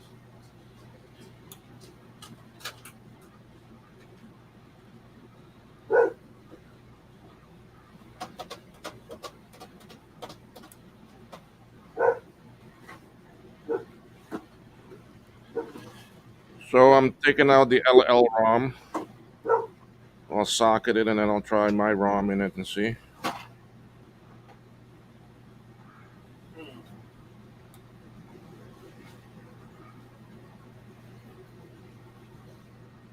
Jake, are you still in here?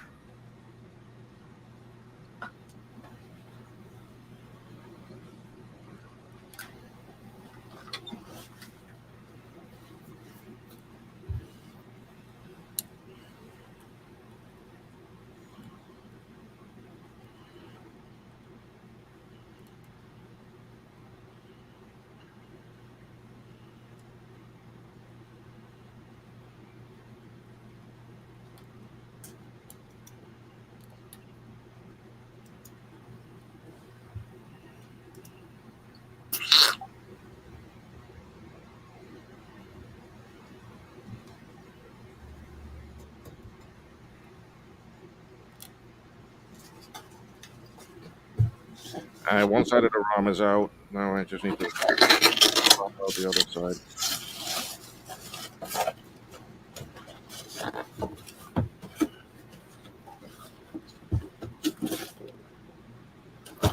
DigiKey.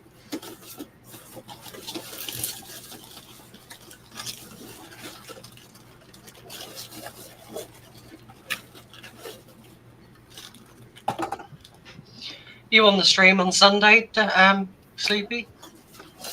Probably not.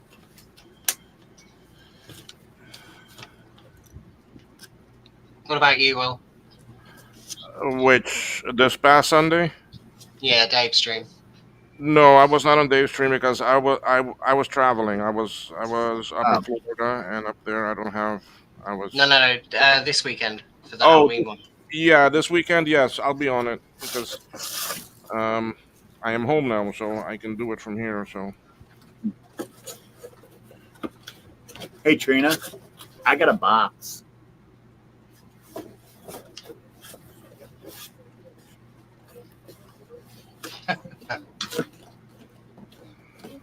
Was it you that posted that picture of them cables earlier?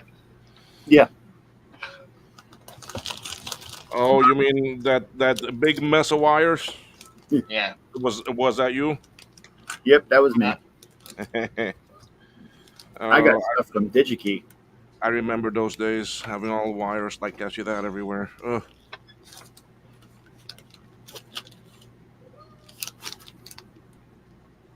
What's that? Oh, okay. DB19 25. or 25.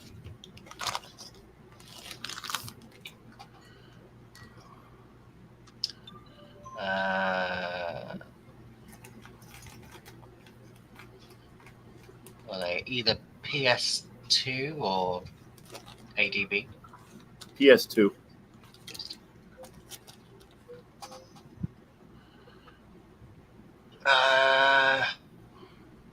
Can't see them.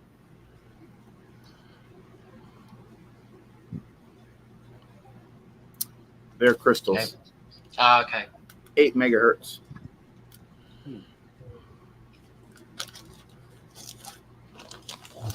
And people are like, what is that stuff for?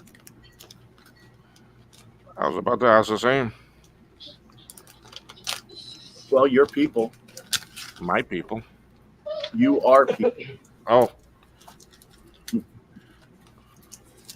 Basically, what they are for is a adapter that goes from Commodore mainboard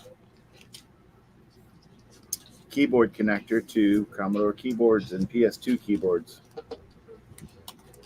Okay. You can either connect the PS2 keyboard up to your Commodore, VIC 20, 64, or 128, or you can connect a VIC 20 or Commodore 64 or 128 keyboard to your PC. I've just bought one of those to play with. What? A VIC 20. Hmm. I got my 128D sitting down there on the floor, and I haven't even messed around with it yet. Haven't had time. I spend more time repairing things because, like I said, I got people from all over sending me boards to fix for them. This year trip from actually Florida, I came back with 31 boards. Jesus. And most of them are from actually Europe. The shipping must cost a fortune. They don't send it to me here in Cayman. They sent it to me over in the States, and then um, I go up to the States often because I've got a house up there. So I go up there, and um, from there, then I pack the stuff in my suitcase and I bring it. Mm. And if you see, let's hold on. You see that blue tub right there, and all those on top of it. All those are boards for me to fix for people. Wow. So that's how I pack them up and then stick them in my suitcase. This 2CI is one that I need to fix for actually someone. Um, Mm. but this one is actually from the States. This is not from Europe. All right, so I got that clean. Time to throw a socket in there. Yeah, I'm quite happy to solder my own stuff because I'm not I wouldn't say I'm a pro at soldering. I kind of dabble at it, but I wouldn't feel confident messing with other people's stuff. I do. I do actually SE30s and classic actually reloaded boards. So a lot of people want that because they have Yeah. a battery bombed SE30 and they like to get it.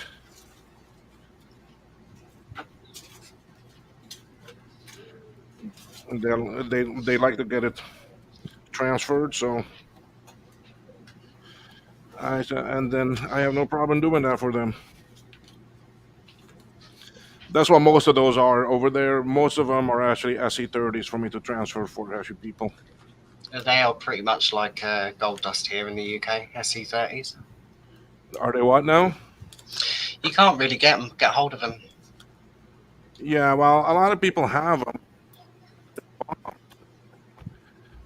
with the battery bombed, and they can't do much with them. I mean, you can get the normal SEs, but the SE30s, there don't seem to be too many of them about. All right, let's see here. Yeah, well, they're getting harder and harder to actually get. So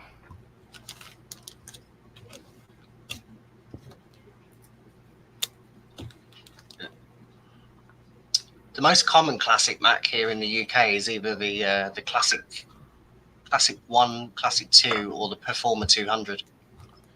a lot of people don't like the classic because they're like it's the worst analog board out there. Oh, I And love the Classic. honestly, I find the classic an easy one to work on. I mean, I don't mind the classic analog board and their logic boards. You see, I mean, this this here is a SE30. Well, sorry, this here is a classic board, a reloaded board. So people send me theirs that are bombed, and then I transfer the stuff over to this one. But they're fairly easy because they're tiny, compared to Right, the right. SEs. These here go actually pretty quick, and there's not that much actually true hole. I mean, most of it is just it's just SMD stuff. Yeah, yeah. Um, and yeah, it takes time. I mean, it takes me about 3 hours to do one of these. Yeah. Okay, but then I also do SE30s, which I have a SE30 reloaded here. And see, so then they send me their battery bombed ones, and I transfer it over and get it working. And if there's items that are missing, I try to find new ones. Well, You a can lot of parts, I can still get. you can get the analog reloaded boards now, can't you? Um, I haven't really seen too many of the analog ones. No, I haven't seen those too many. Yeah, I was looking at a website today. There is the SE one. Yeah, I don't know about the other ones. I know you can I know you can get I think no, it is the plus. It's the plus that you can get an analog board from. Um, SMC has them. A Satanic Mac Club, I think. Um, I know they have one version, some type of analog board. Yeah, one of these days I need to get a SC30 reloaded and a classic reloaded from you. You want just the boards, huh, Sloopy? Yeah, I've got several. Yeah, but you only want the board, right? Well, if you have the ones with the passives already on it, I wouldn't object to that. I could do with a classic reloaded, to be fair. Yeah, those are small and easy. Yeah, I might have to get one of those. All right, socket is on. Let's give it a shot and see. Let's see if this might have fixed it. If not, then I got two more ROMs to go. Sorry, this seems boring, guys, but that's just how Sorry. this type of work is.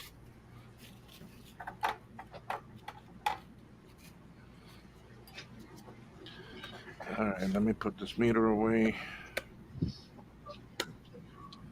So it took me 3 hours yesterday to get the WGS 8550 working because it had no video.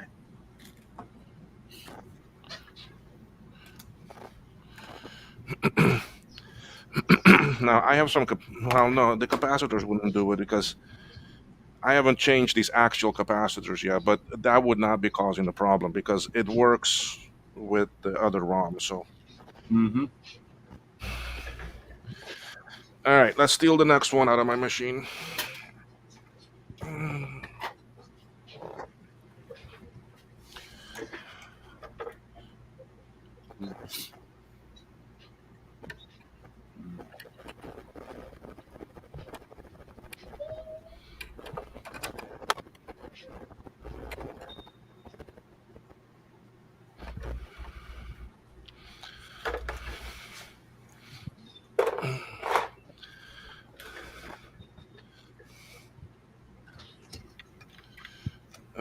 Could I be this lucky? The last time I did one of these, I started replacing ROM, and it was until the last one that it's fixed it. It's That's always how the last my luck one. goes. That's how my luck goes. It's always the last one you replace, right? Mm-hmm.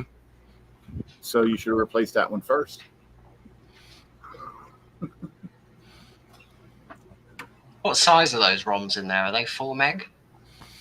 No, these are the SI. Sorry, the CI. I think is I think they're like 512s, aren't they? yeah. I think they're 512s. Hold on, let me go and look at the ROM list here.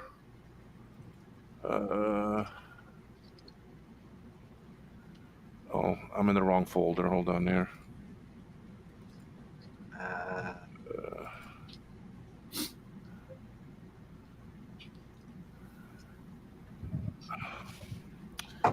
Geez, old ROMs. I think they're 512. I think they're 256. No, they're actually 512K. Yeah. Oh, they are, yeah. Better said that the entire ROM is actually 512K. So then this is divided by 4. The entire ROM is 512.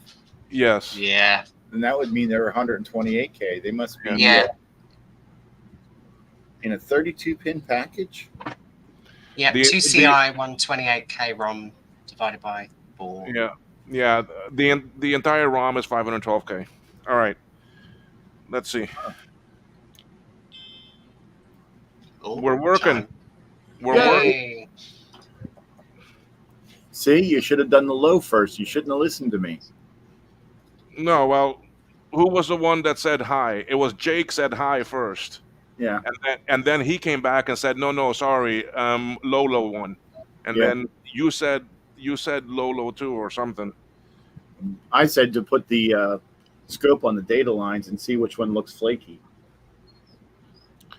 But it's funny that I did put it on this one too, and it looked the same as the other one. So this one was the oddball, Yeah, so that's why I went with that one. All it's right. also it's also a possibility that they're both bad. I mean, you could try putting the high in and seeing if it works. Yeah.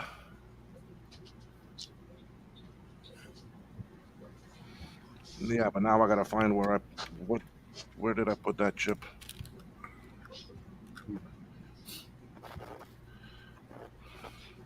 Yeah, this is the high here, the 375, 730, 730. All right, yeah. Let me switch that and see.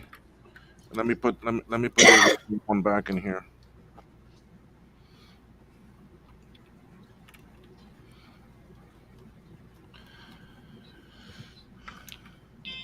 Yeah, it's fine.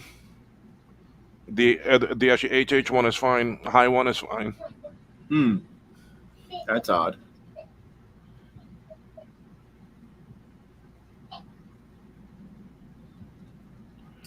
And let's see if it boots up.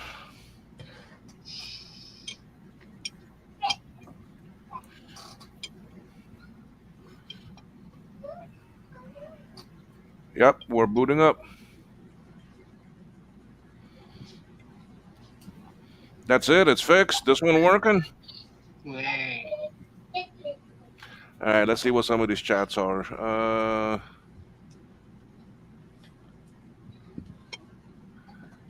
Will always loves to talk about his D. What is my D, Trina? Your Commodore 128D. Oh, man, I just have it sitting back there, boy. I like to talk And about my D also. It's sitting here on my desk under my computer. which one was the one? Which was the one that you had actually holding up your desk? Wasn't it you that had something, some old computers holding up a desk or something, or was that Steve? No, that was monitors. Okay. That was the Apple color composite monitor 2E. I had 8 of them holding up my test bench there. Now I have 4 of them holding up my test bench. I took 4 to VCF Midwest.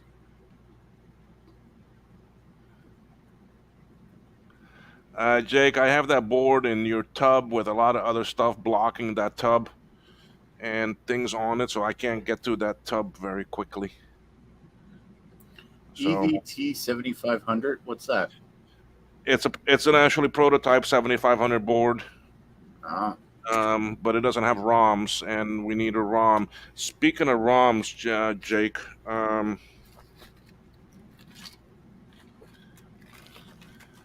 I forgot I had this until I was cleaning up a little bit yesterday. And these should work, I think, in that 7500. These are 6200 ROM and cache. why would a 6200 work in a 7500? They're very different architectures. There's one of them that it does work, and someone sent me this for me to try. If I'm not mistaken, it does. It's supposed to work. Interesting. So, but that's the thing is that we need to find a ROM sim for it. I need to find a ROM sim for that because the Yeah, board does not have ROMs on it. The board doesn't have any default ROMs as far right, Jake. It doesn't have ROMs on it, right? yeah, a lot of them didn't.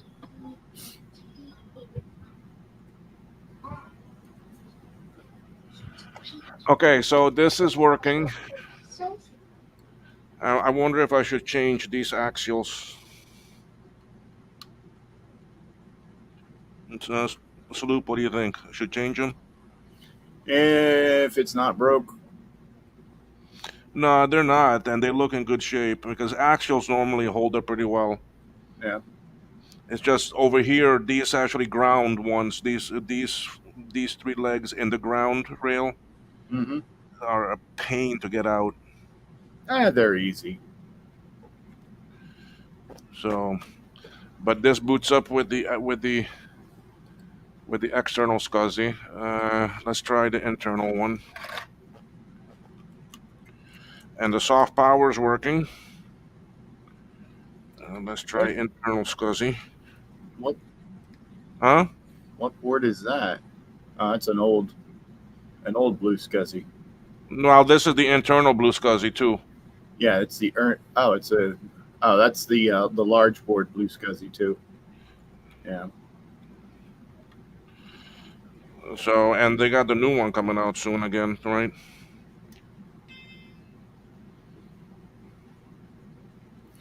I don't know. I only have external blue Yeah, SCSI. I have an external one here, SCSI 2.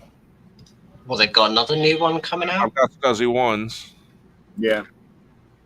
So that's a SCSI 1, it's a SCSI 1.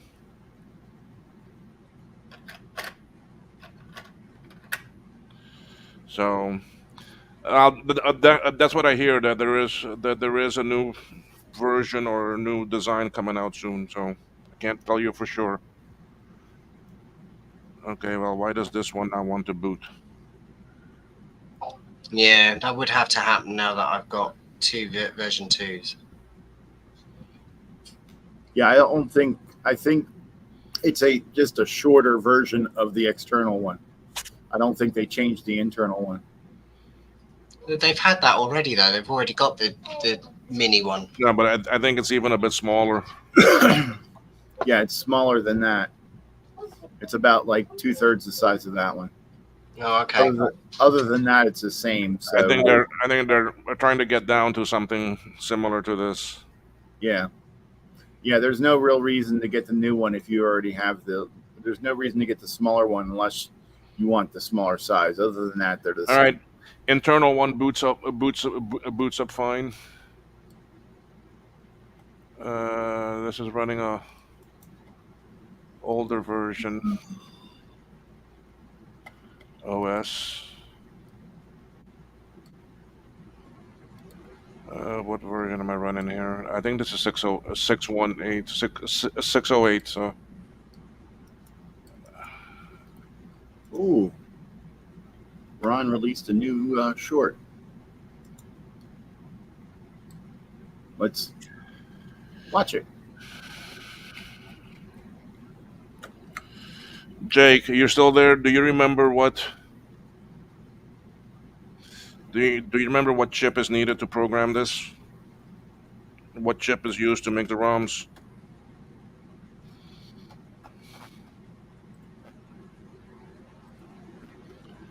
You told me before, or you.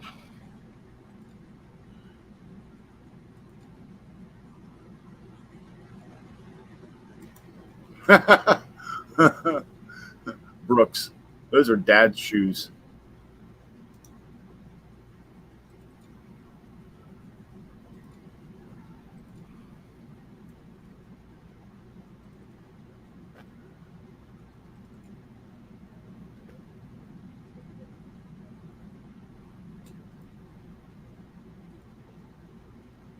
No, this is not the 400. This one does not use the 400. The actually 400 is way too big for this.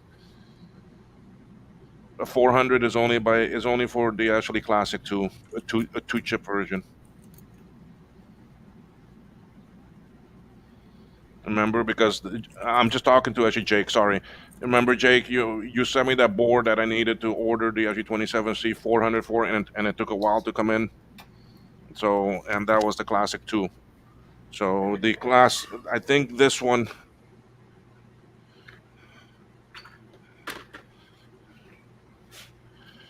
Oh, let me see here. I have a bunch of different ROMs.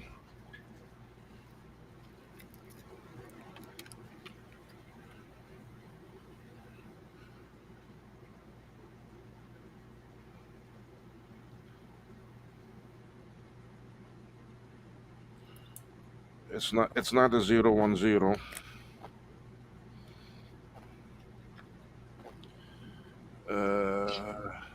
You just do the 30-pin RAM, right? The what? The 30-pin RAM. Sorry, I still don't understand. You just make the 30-pin RAM for the classic Macs, right? Yes, yes, I do those. I do these here. These are the blink RAM. Okay. Okay, so these have the two LEDs on them that blink. They are hooked up to the actually read and write line. And we also make the actually macometer, which is this guy. Okay, and what that's good for is to check your voltages. So if I turn this back on, I see my three different rails, and I can leave that sit there and do my work. I don't have to take my hands and go and probe something and measure. It's constant, you see. Very clever. So, and the nice thing with that is that if you don't want it hooked up there to the back, you can plug in this here adapter. You take your same ADB cable, but Yeah. don't connect it to your ADB port, and don't connect it to your keyboard. And you plug these into each other like actually this, and now I have it movable. You see, I can bring it somewhere else if I need it. You see. Hmm. And the latest thing, which was made by Jake for this, is if you have a Color Classic does not have a floppy port, right? Not on the back, but he designed this that then you put inside on the expansion port and you plug it in, and you get the same thing. Oh, that's Cool. clever. That's really cool. So, and he's got these coming out for a bunch more machines. Yeah. Is there any plans, or does anyone make any other RAM for different Macs, like the 72-pin or the 168? No, I have not come across any of that yet.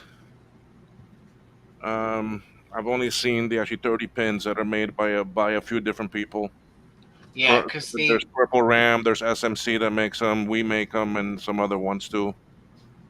the Power Mac RAM is starting to get really difficult to get hold of as well now. Yeah. So maybe it's something we need to start looking at and see. So Yeah, it'd be nice for somebody to jump on the Power Mac RAM bandwagon and try and get some of them made. it could be the 512, Jake. Sorry, Jake was telling me about the chip. No, it can't be the 512 because that chip is too small.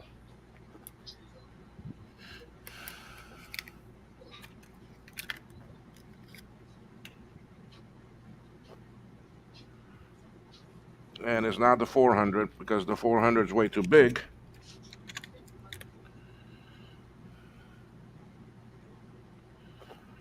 So the only other chip I have that is the right dimension is the 010.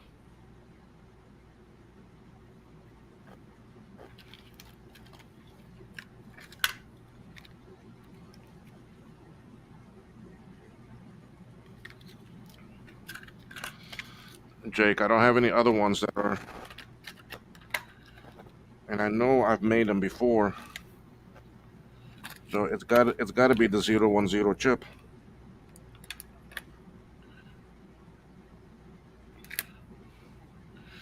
What size is the 010? Well, you know what? We can just try it.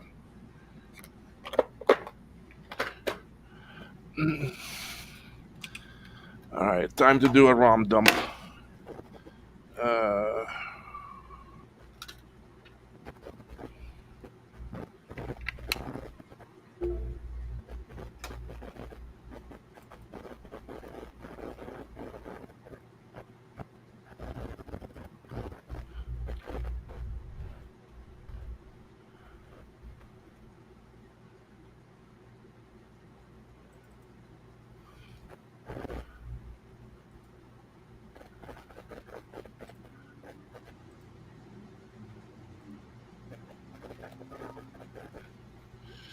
Uh, would be nice if I put the chip in there, right? I try to read it and there's no chip in there.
Oh, I don't remember which one this has to be to read it.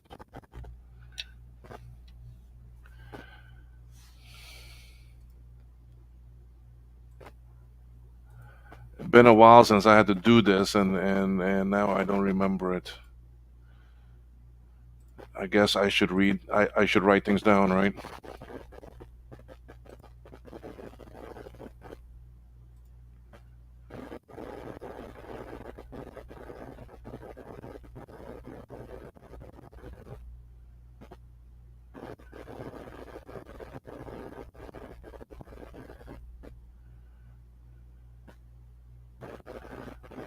Don't think this is right.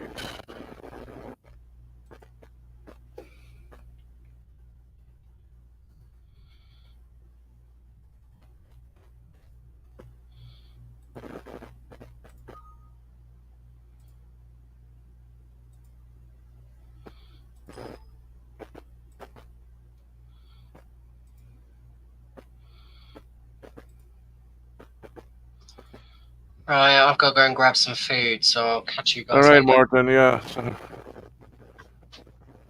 thank you. Thank you for stopping in too. Not a problem. All right. Thanks. Bye. Later. Bye. I don't remember what this had to be. I don't remember what chip it was to read.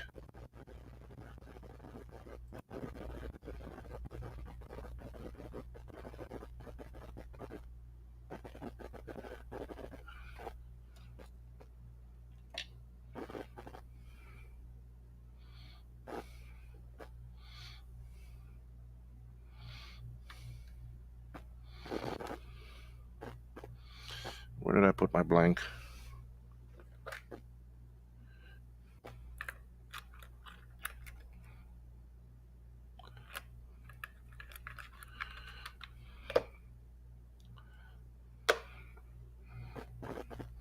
I've made these before for people, but I don't remember.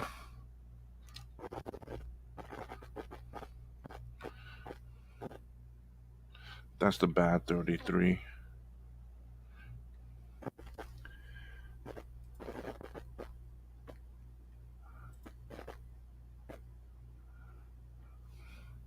I'm gonna try it. It's busy writing it now, so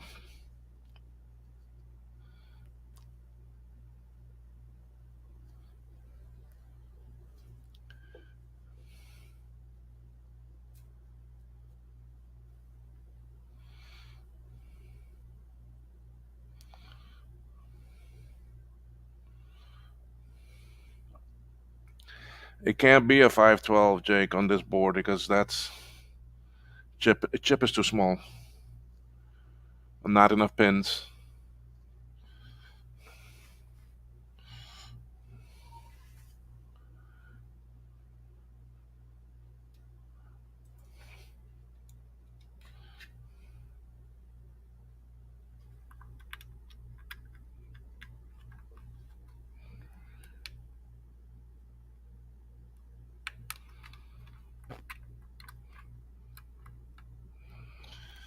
This is what I don't like about the machine ones. They're so hard to get in.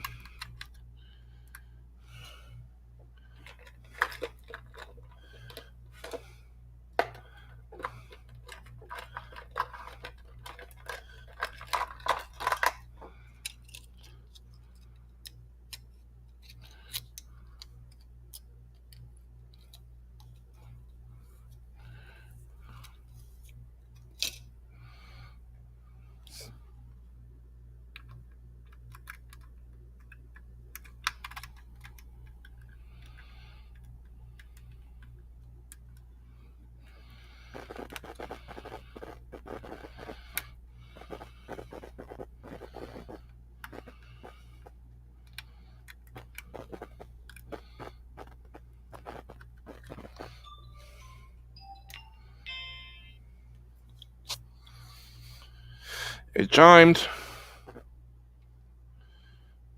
I got video.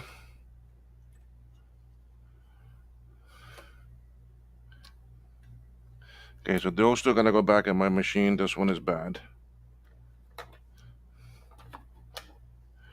And are we booting?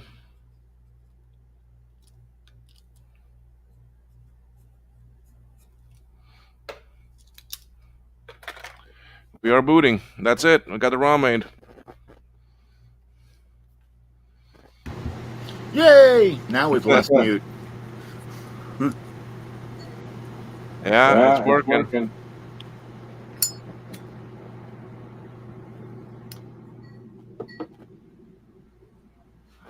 Cool. You fixed it. You're smart.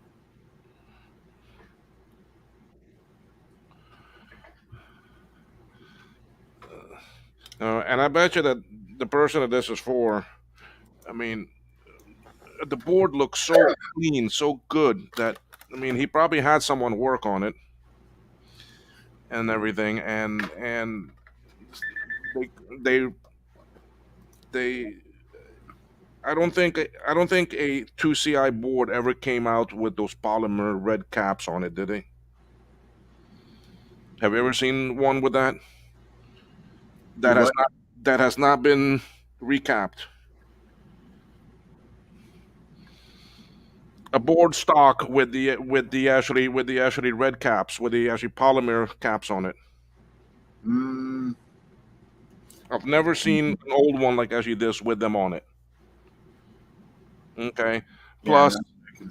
what was on the board was 47 UF 25 volts, and the two CIs normally don't come with that. So I think someone already recapped this board once. Okay, and could not get it to work.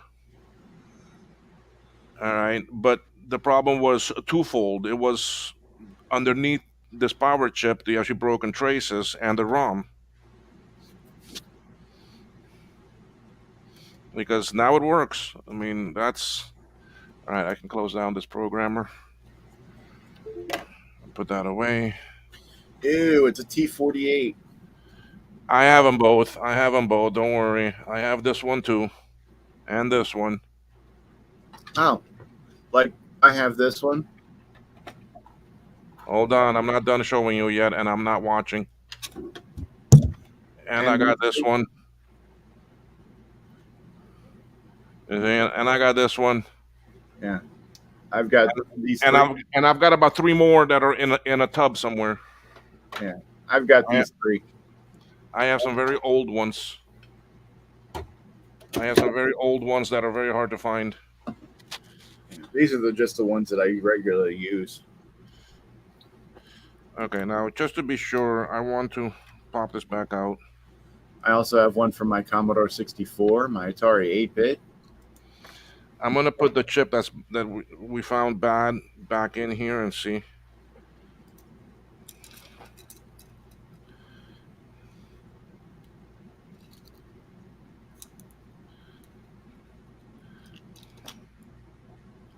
So when I was at actually VCF Midwest, walking around, I saw one place was selling these chip actually a straightener legs. Yeah. So I bought this. Um, Unfortunately, on my last when I returned from actually VCF, I left this in Florida in the suitcase by accident because it's black. It was in a black suitcase. I didn't see it, and I was looking everywhere for it. So when I went back to Florida this trip, I went right to that suitcase, and boom, there it was. Now I brought it. So, and it works nicely. Yeah, I need to make one of those. It's just that everyone wants way too much money for them. It was just $10. I don't mind paying $10 for the amount of printing that is, for the amount of filament and printing that there is there. So I didn't mind it.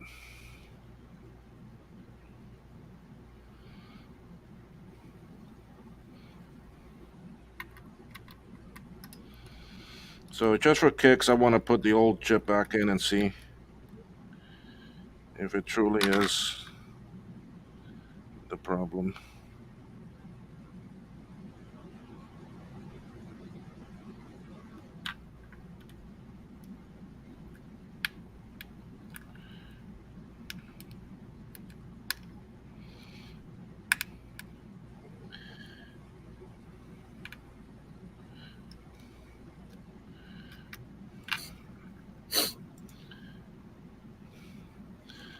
See, the IIci chip straightens the legs one way, but not the other.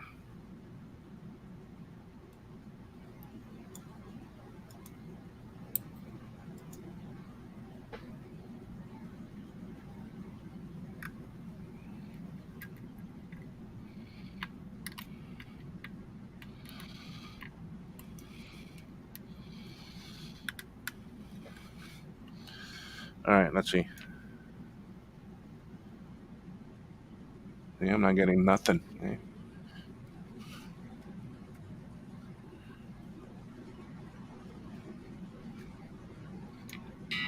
Yeah, you see, it goes right to the bad way. Yeah. So definitely a bad chip. What happens when you try to read it in the programmer? Yeah, I can do that. Let me a minute here. Put the new one back in there. Boom. Yep. All right, let's go read it and see.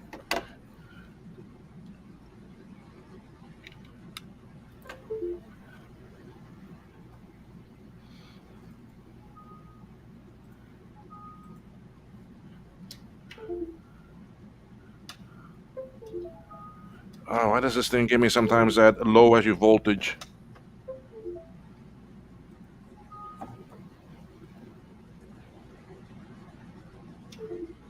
Yeah, I don't have problems with low voltage. I have problems with it programming some devices. USB power voltage is too low.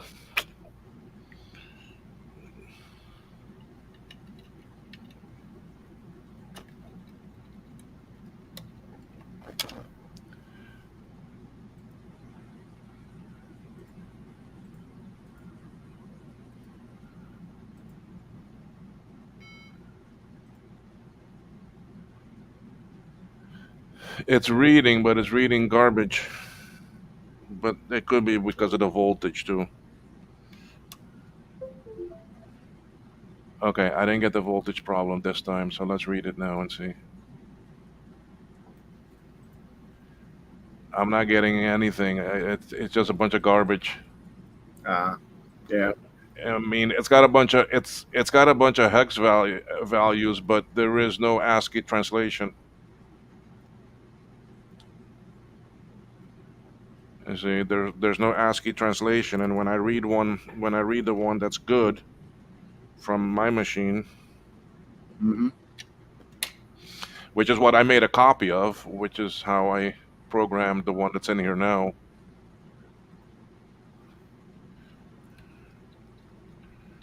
Put it in backwards.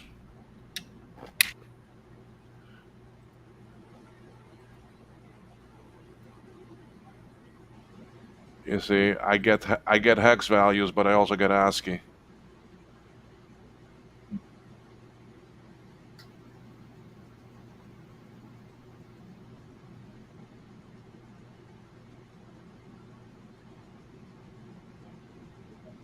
And it boots up. I mean, the new one I made boots up, so it's good. Sounds good.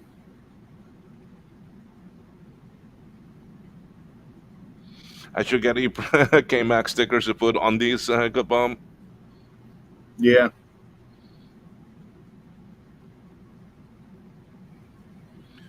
That's what good bomb was saying. Get some KMax stickers and put on there. Yeah. I don't know if I can get them that small. Yeah, just wrap them around. So anyway, so the ROM is good now. I'm not gonna change these actuals. I'm gonna leave them. The board is running good.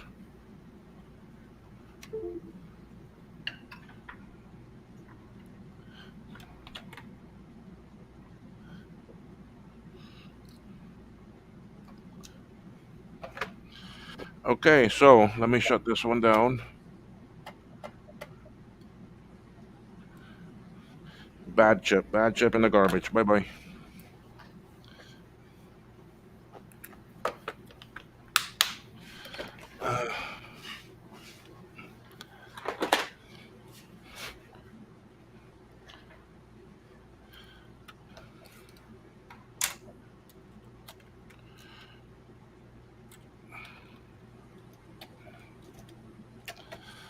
All right, so now that I got the two boards done for this person, he also sent me two of his power supplies to do.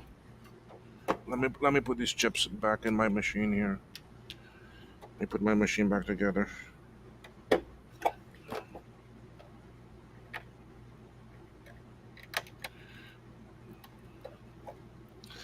So yeah, so he sent me his power supplies too for me to recap or attempt to. The CI has a notoriously bad power supply, right? Yep. Power supply for my CI is over there waiting for me to get the capacitors for it. Okay, so that's there.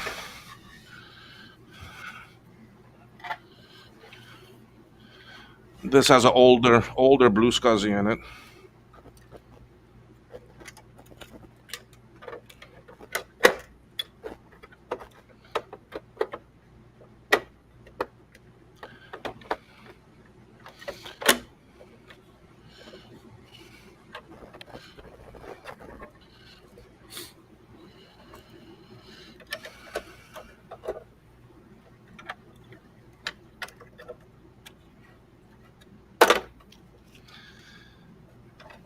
They put some of these things sometimes at the hardest spots to reach.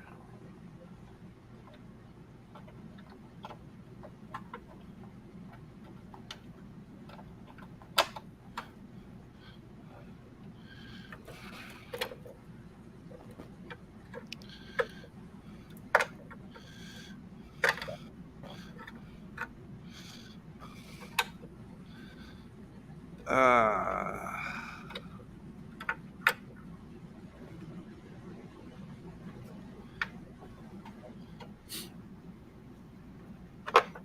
all right, that one is in.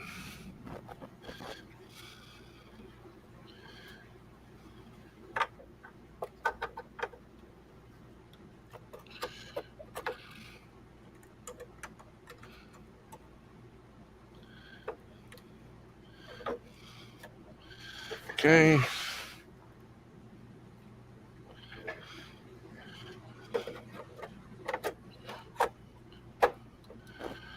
All right, so my original one, let's give it a quick powered up.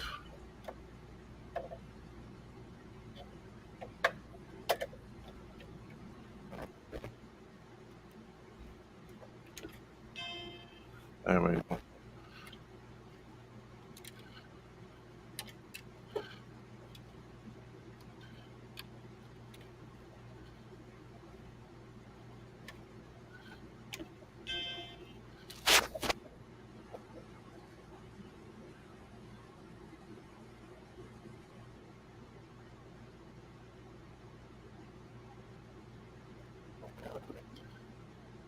Yeah, that she's coming up.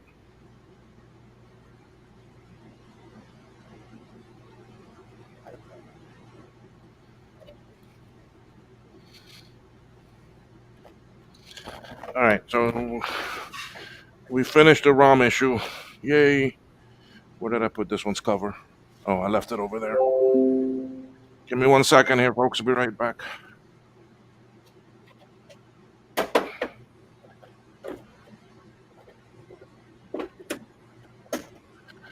I got so many machines I need to retro-bright and everything that. Okay.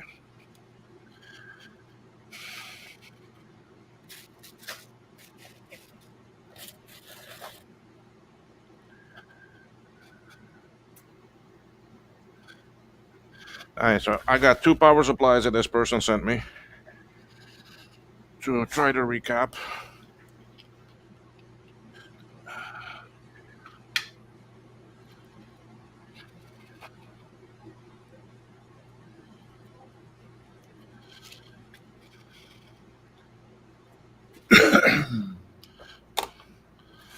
So let's see about opening these up.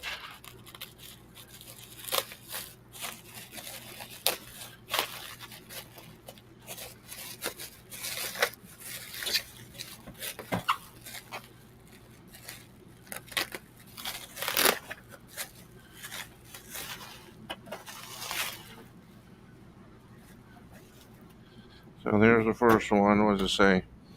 Has a burning smell. And he wrote on it.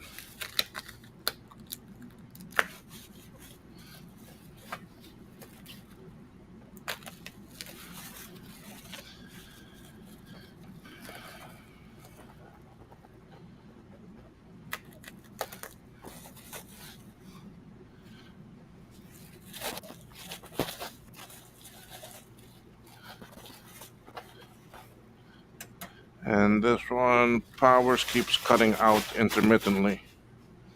So which one do we see first? I'm gonna plug them in and try them. So Well, the burned one is probably just a refus. can't really tell by just sniffing it. Oh, you're not a fine connoisseur of reefer caps? I really haven't had too many of them explode on me yet.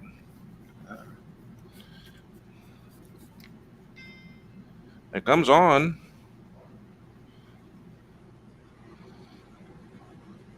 It boots up the machine.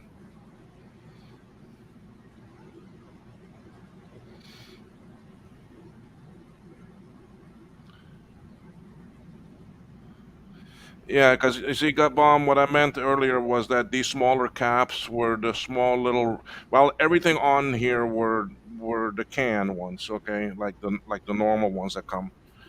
They looked very good. 47 UF 25 volts.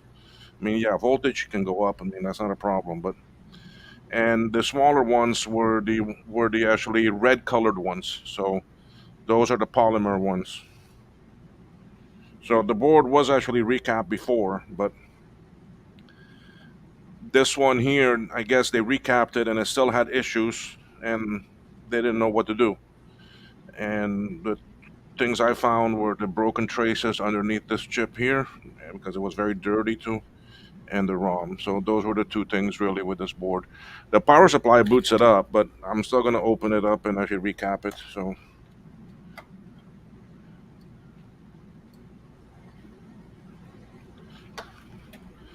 all right, so we know that one has some life in it. Let's check this other one here that says he says intermittently it will turn off.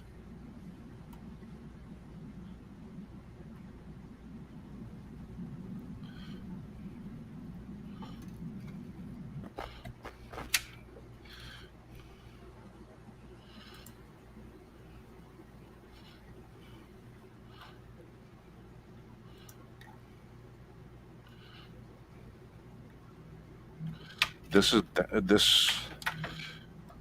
this thing's got some damage on the plug.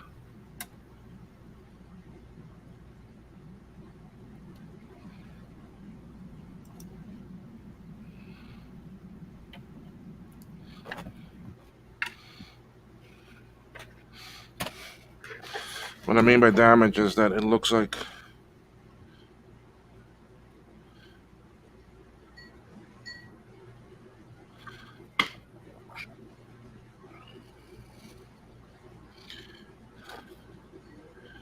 I don't know if you can see. See, like here, Is that melted or just like cut or something? it looks melted. Beef?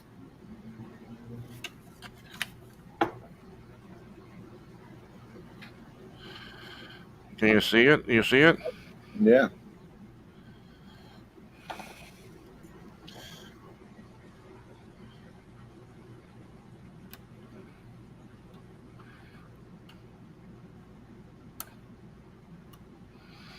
And because of that, I can't get the plug on it.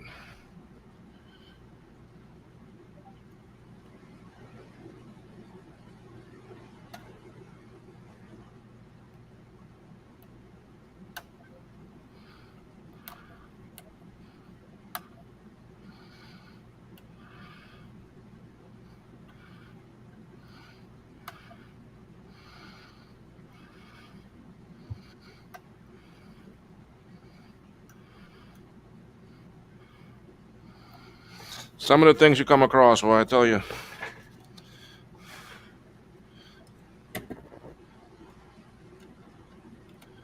Okay, now it went in, you see. So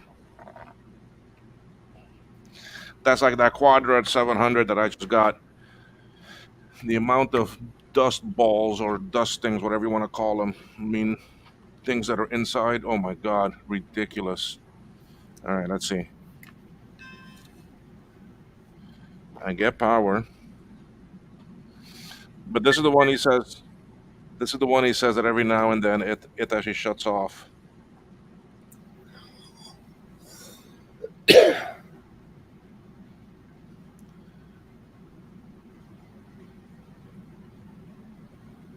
Jake is still here. Hi, Jake. Yes, Jake is here. Trina is here, and Gut Bomb is here.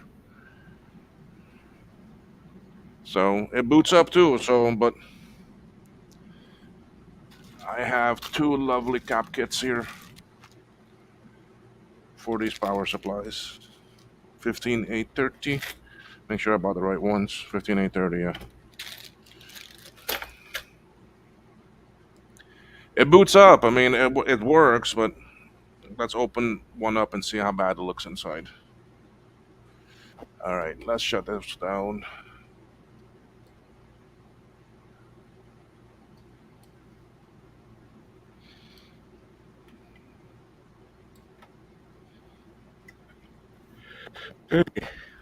Everything there works.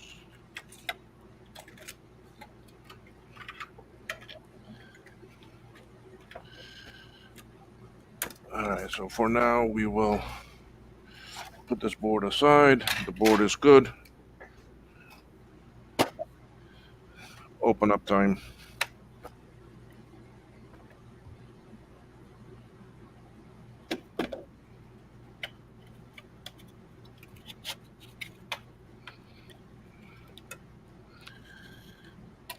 Fan is out. Ugh.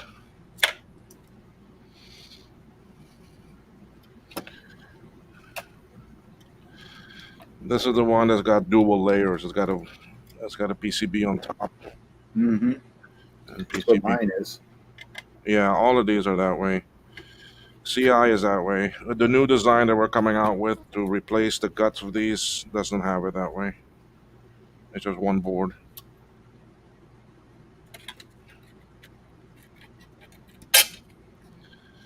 Okay, that's off.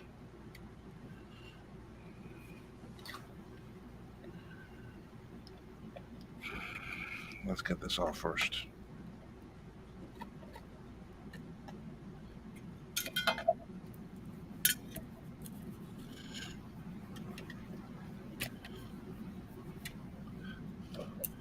Guess I could zoom this in a bit more.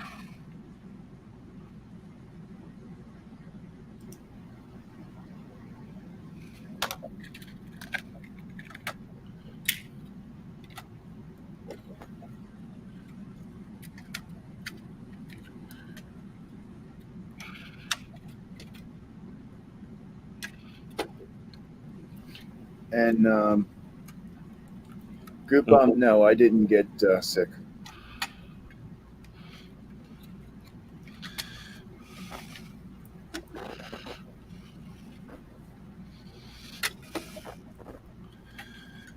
Got this hard to reach screw that's over here.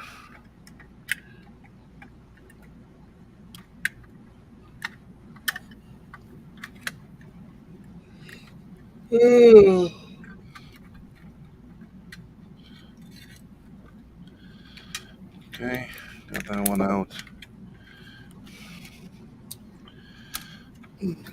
Okay, that's enough reading that crap. I was reading the what do you call it?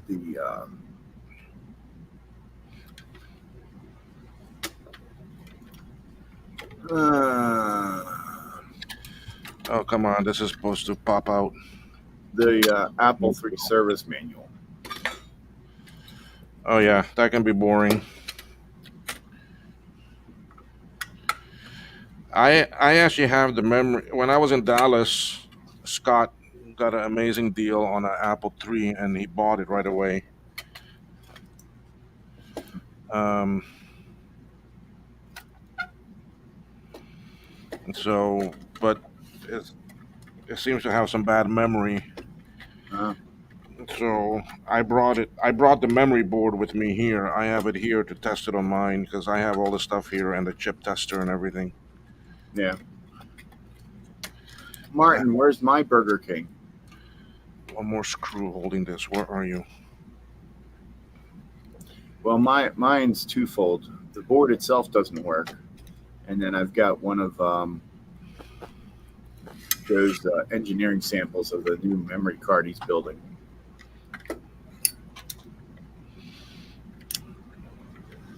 So once I diagnose the machine itself, then I have to diagnose the memory board. Have you all made any progress on the memory board? Or that's what you need the machine for? That's what I need the machine for, because he's been so busy with Blue Scuzzy and such, he hasn't been able to work on it. I haven't eaten anything yet. Me neither. I haven't had lunch either, and I had a small breakfast. Oh, I had no breakfast either.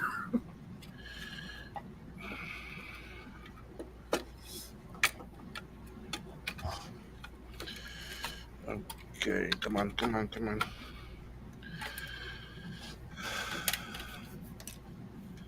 All right, now to get this out. I use my tweezers and I twist that like that, and then I push one end down, coming to the other side. I use a small deep well socket. There Put we it go. on there. Put one on And each. she's out. It's out. Yay! Ugh. Eh. Well, can we say that Rifa's there definitely blue? I mean, I think this is a worth a view under the microscope because it is unbelievable. You're not going to believe this. And it still worked. Maybe that's why he had that bad smell. Yeah. You see that? Uh-huh. I mean, the reefer blowing is not going to stop it from working. Yeah. It just stinks and then doesn't give you protection when it blows. So, I mean, that definitely blew already. yeah. All right, and let's see the other caps. On here, there's not much caps on this top layer board.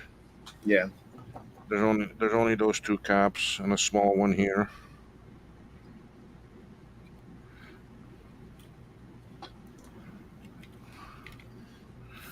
The bottom doesn't look too bad.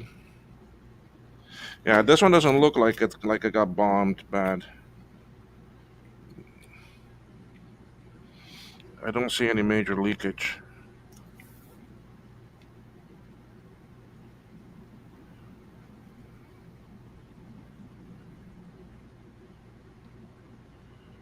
Yeah, I really don't see any major leakage. Just dirty, a lot of dirt. I wanted to make a PCB where you bring line voltage into it, and it connects up several reefer caps on it, Mm-hmm. and call it cap watch. So you can put reefer caps on it, and then just hook up power and just do a stream of just looking at the caps. I was thinking about running a stream with taking bets on how long it would take before they would blow.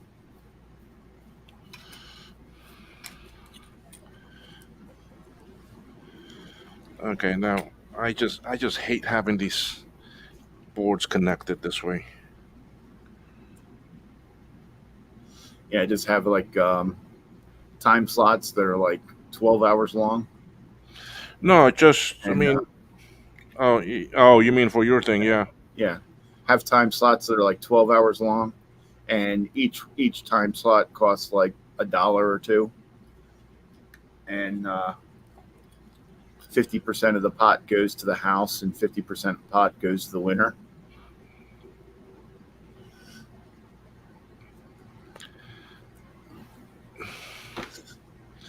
All right, I'm gonna undo these cables. I can't stand.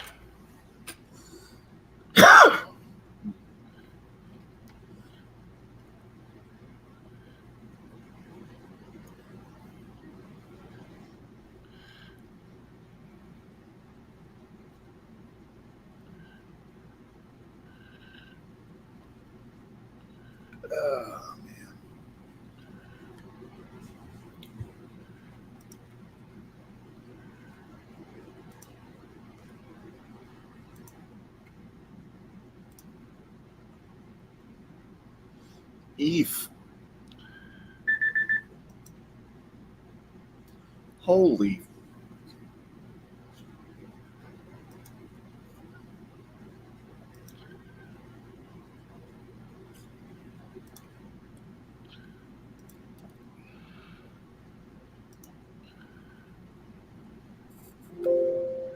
All right, that's one cable done.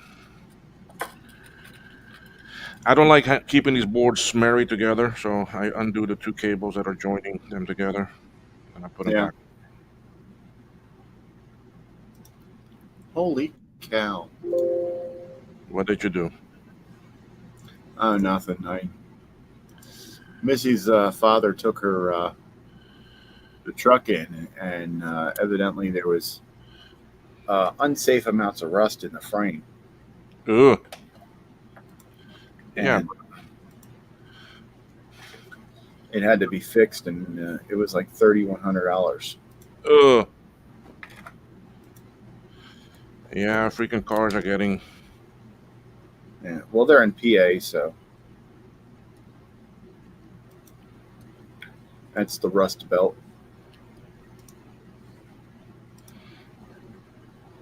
Cars rust badly.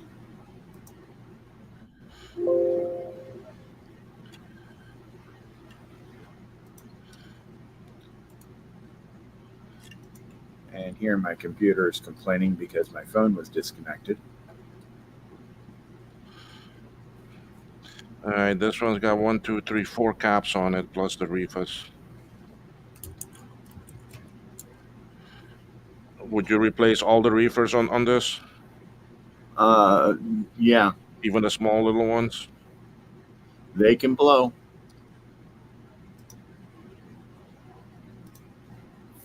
Yeah, there's how many? There should be four. 1, 2, 3, 4, 5. Uh, There's one that's wrapped in a boot that says X2 on it. So, yeah. and that one is glued in, and it's hard to get that one out. Usually, I have left that one in place. I've taken the other ones off.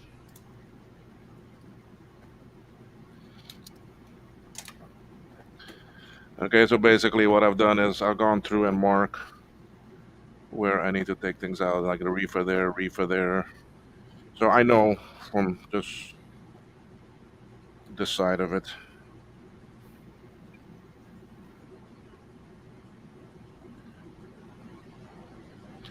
But overall, this one doesn't look too bad. I mean, the worst is that reefer blown, but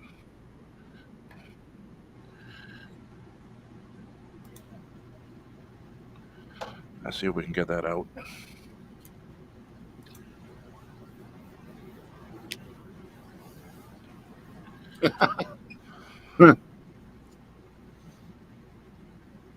That's funny.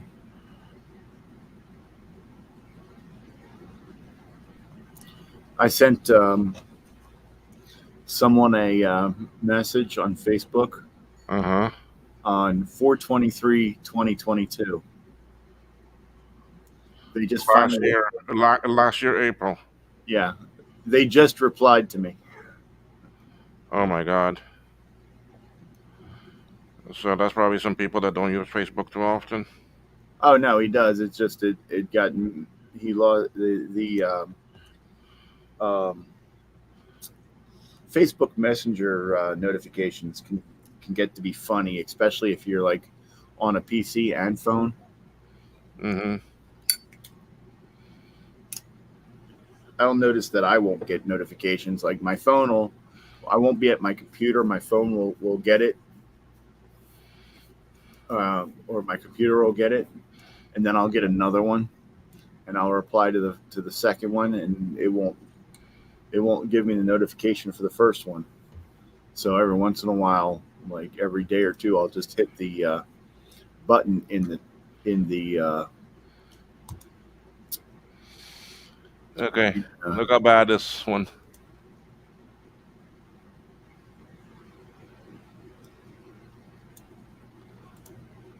So that was really bad. Hmm. that went kerblooey.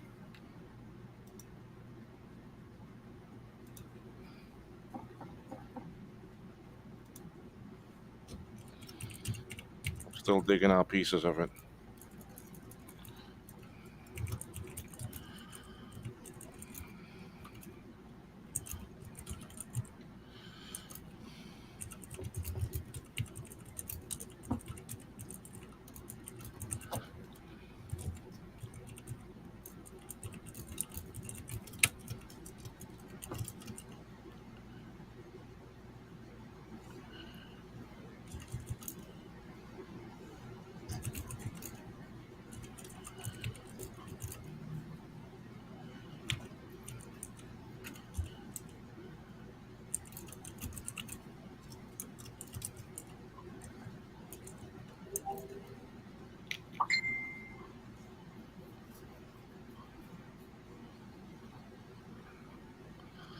All right, that wasn't me. That was you.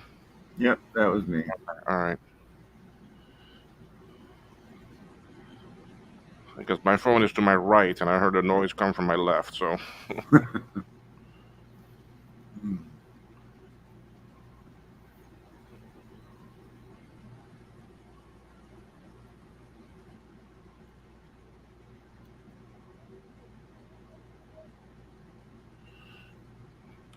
Oh, let's see if these two reefers will come out. That one is out. That one is out.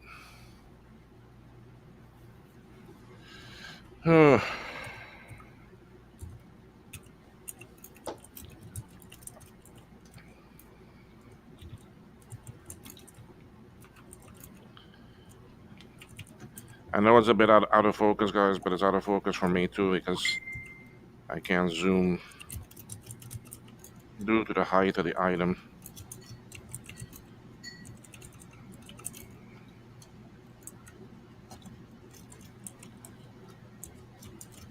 That cap is out.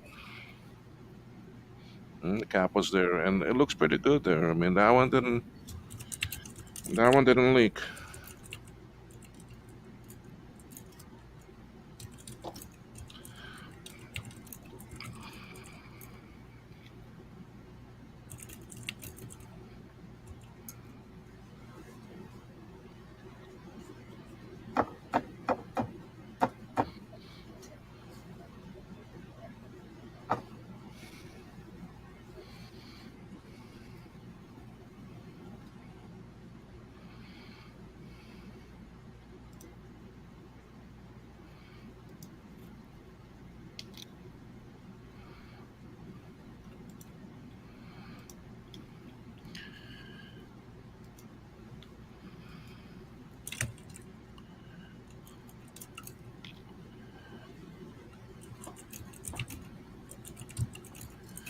But the other thing I'm going to do too is after I finish this batch of boards I have for people, I'm not going to take as many because I have some of my own machines, my own projects I need to work on. I haven't done yet.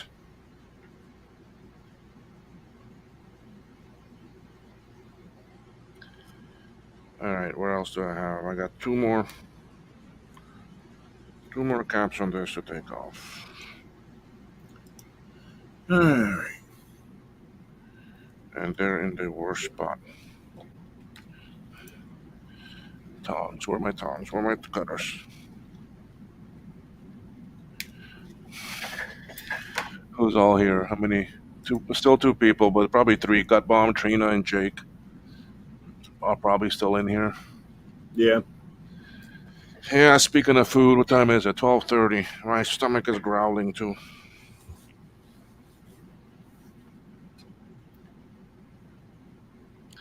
Yeah, I should probably get going before it gets too late.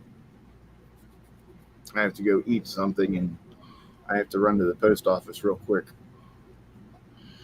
So, Yeah, I'm pretty soon gonna pause or end this stream, but I may pick one up again in the afternoon. yeah. So, all right. I'm going to run off. I will talk to you later. All right, Soupy, no problem. Thank you for stopping in. Mm-hmm. Have a good one. Yeah.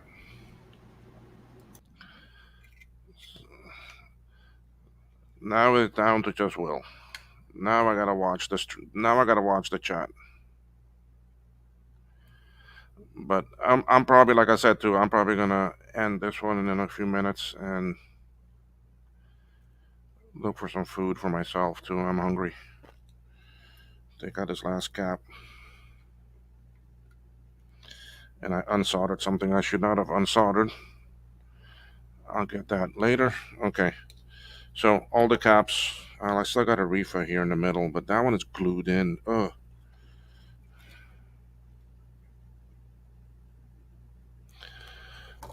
Mini reefers.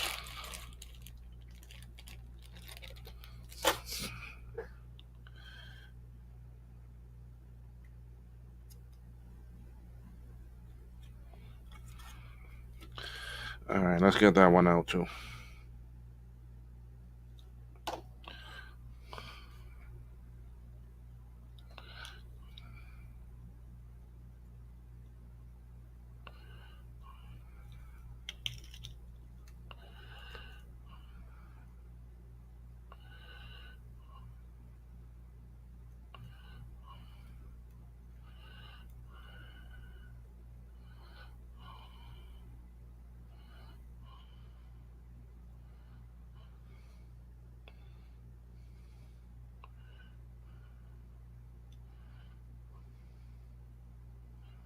Come on, come on, come on. There you go.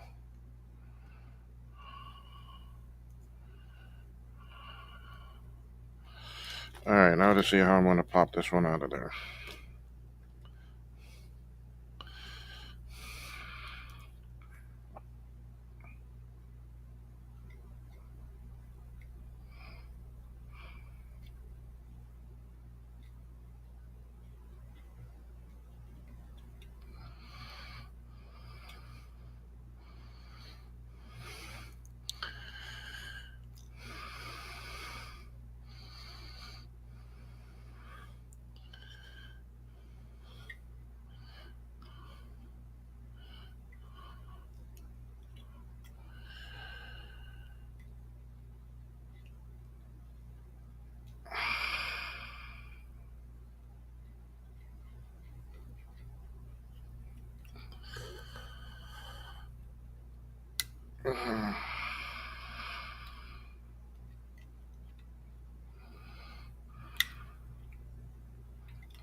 All right, let's see if this will come out.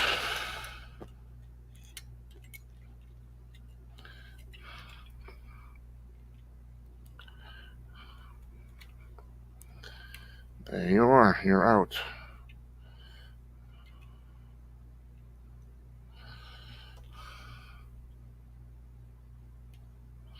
See, now I have another one in here.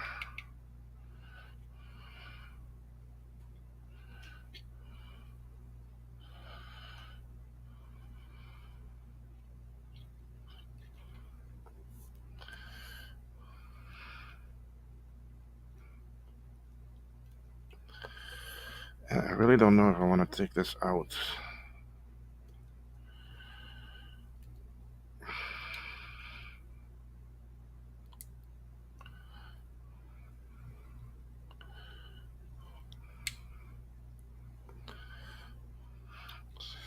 All right, let's undo.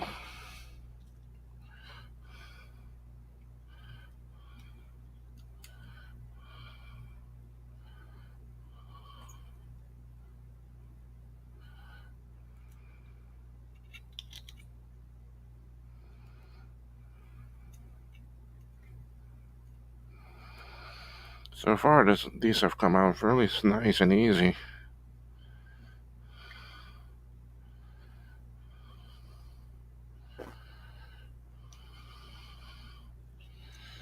Why does my iron keep on going down to 300?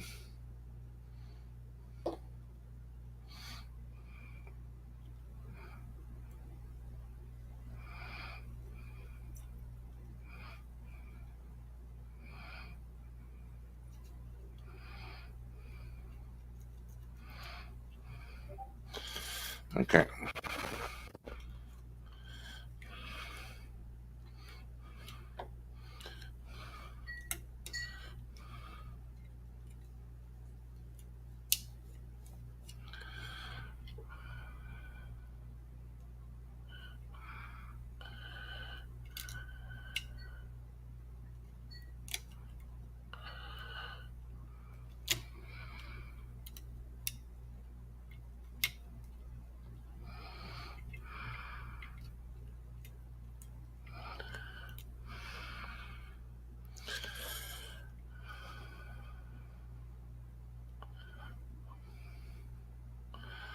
Okay, so got all the caps off. So who's still in here? Martin Mack is back. Oh, okay. Well, you never. I mean, you've been watching, so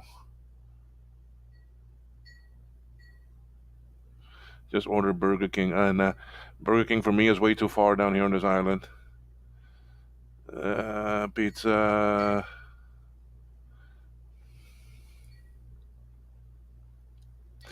Normally, if it was mine, yeah, I would have left it. But because this is for someone else, this is a paying customer, so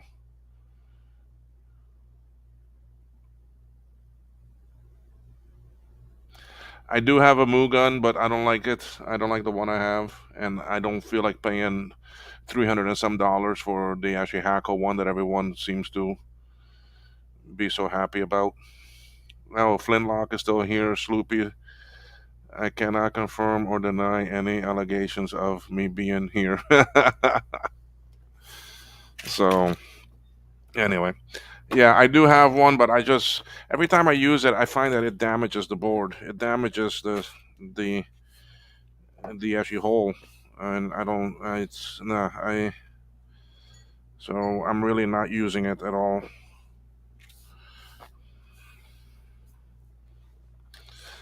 But a lot of people seem to swear by the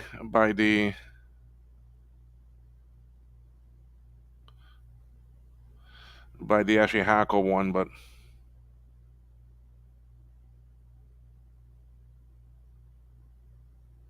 yeah, you see what you say right there, Gabum, that the other one, the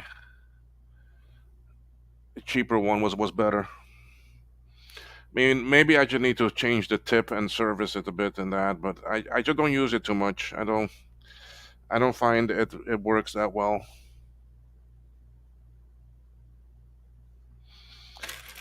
So I stick with what I stick with the way that I do it, which I don't mind the way I do it.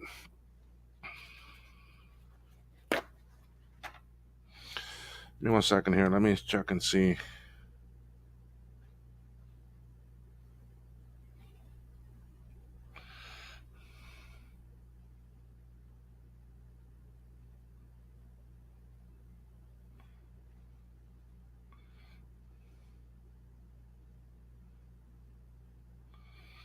So much junk mail. And the thing is that if you go and unsubscribe from some of those things, you end up getting more junk mail because then they confirm that you have an email, it's active, and they sell that data. Okay. So now basically what I do is I need to clean this a little bit.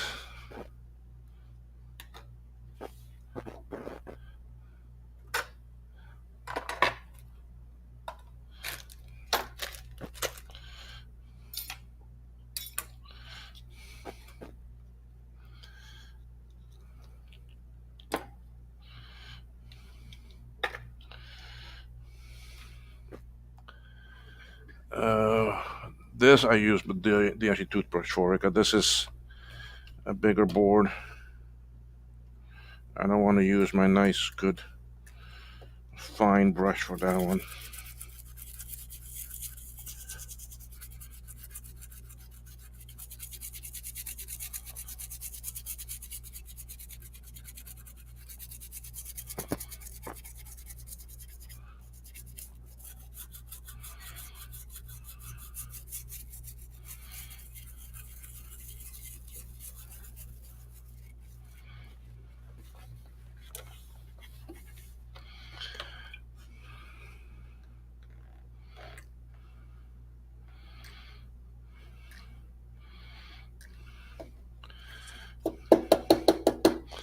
See the dirt?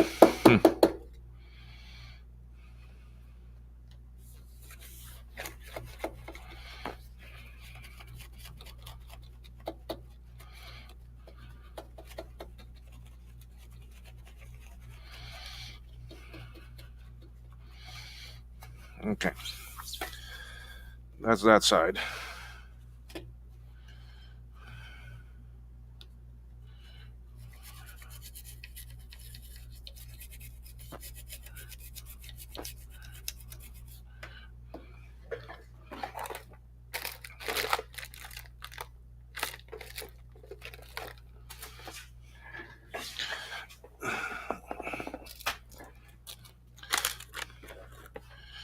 Alright, where's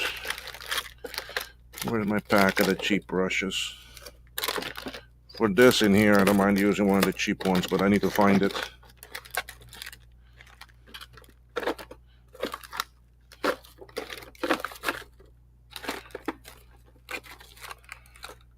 Oh, where did I put my cheap brushes?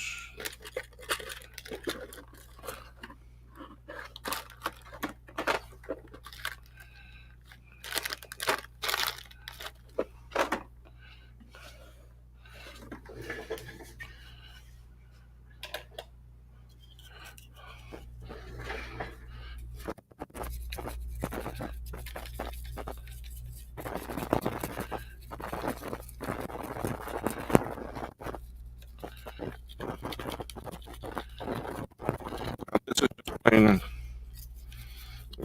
IPA that I'm using here.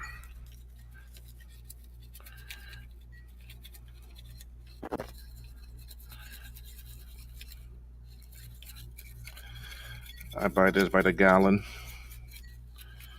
There's a beauty supply store here that I can get it from. All right, where were we here? The Hackle one is much higher maintenance. Can't afford Hackle prices. Yeah, I'm about the same way.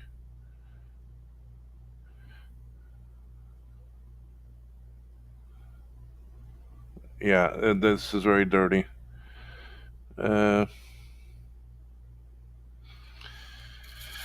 I have one of those all-in-one devices at the house in Florida, and I do not like it. I do not like the soldering iron in it. It's crap. The actually hot air is not so bad. I don't have a I don't have a move there in Florida because I've gotten so used to not using them that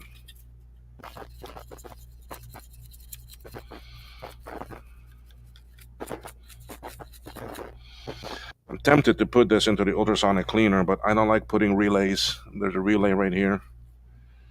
I don't like putting relays in there.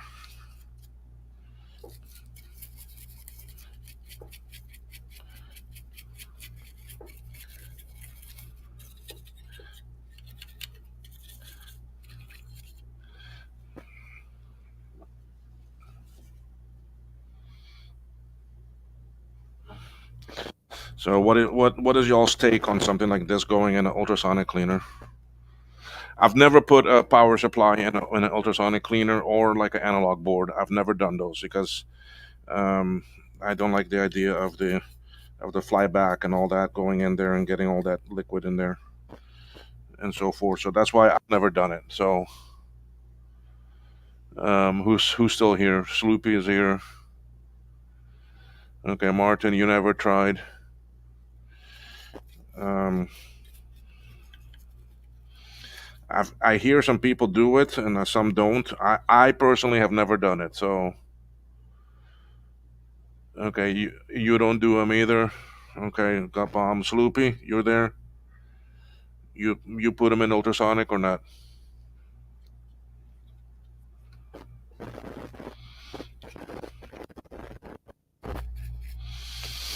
I mean, what I might do is I have a tub in the garage that's got IPA in it that I rinse my boards in after ultrasonic cleaner. I may just put this in there, let it soak a little bit, and brush it while it's all submerged. But it only submerged about actually half an inch or so. Yeah, Martin, I don't think it's a good. That's why I've never done it. I've never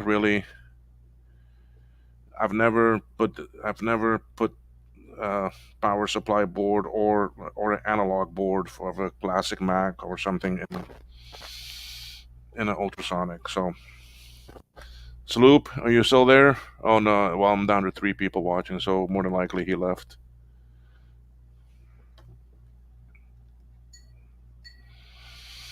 All right, so that's that one. On this one here, how many caps do I have? This one too looks nasty, but uh,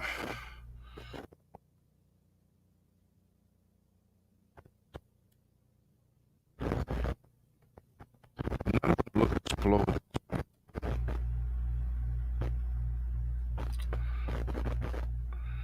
9. I have one here on the door.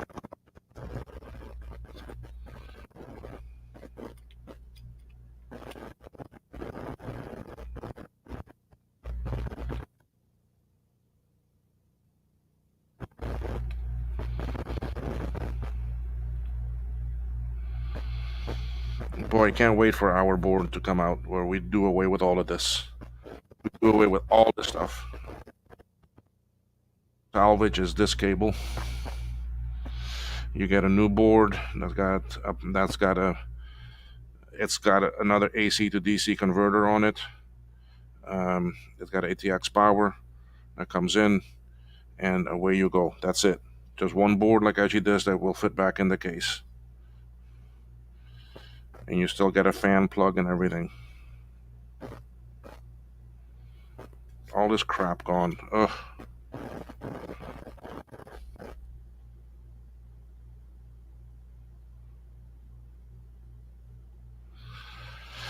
Okay, well, you know what? Let's go ahead and take these off, and then that way, then while I go get lunch, I can let these soak a little bit.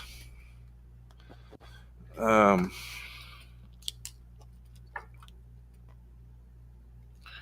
Before that, I need to mark where they are.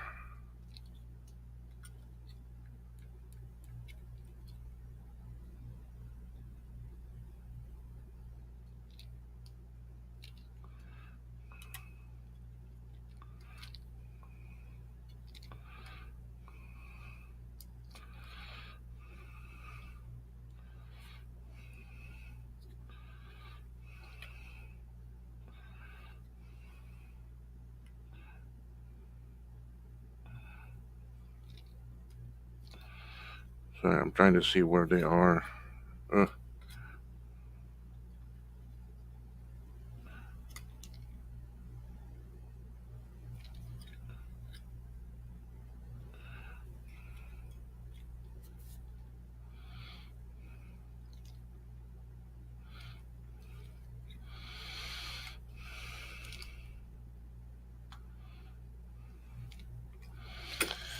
All right, let's see if my marking was spot on or not.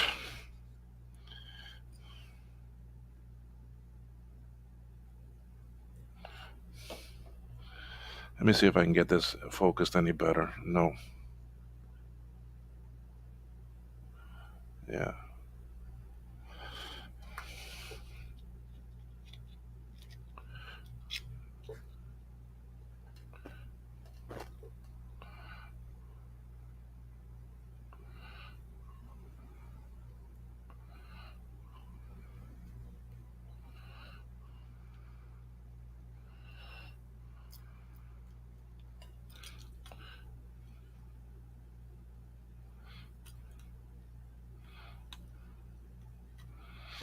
All right, one is out.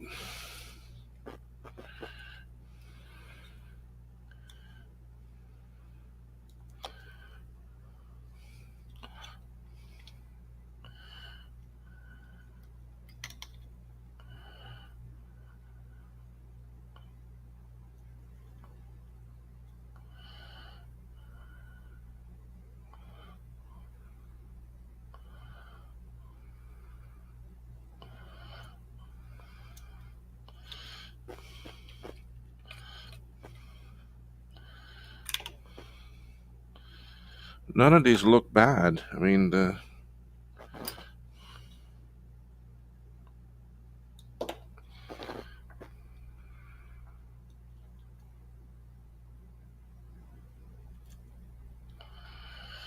you think the worst of this board was that refill? And that's why he had that bad smell and then never went back to it.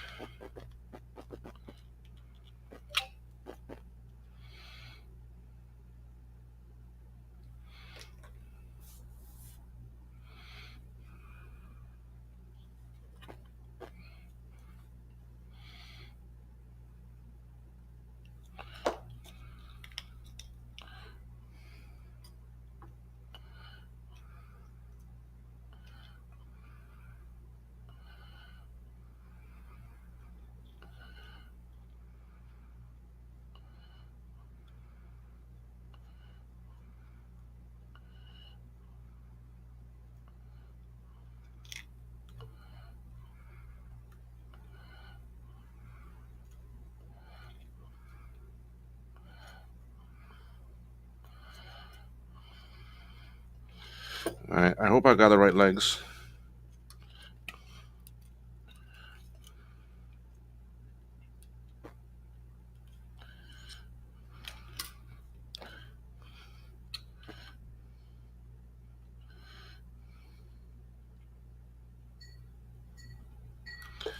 Let me get that third one, because then that will come out. And I think it's these two right here.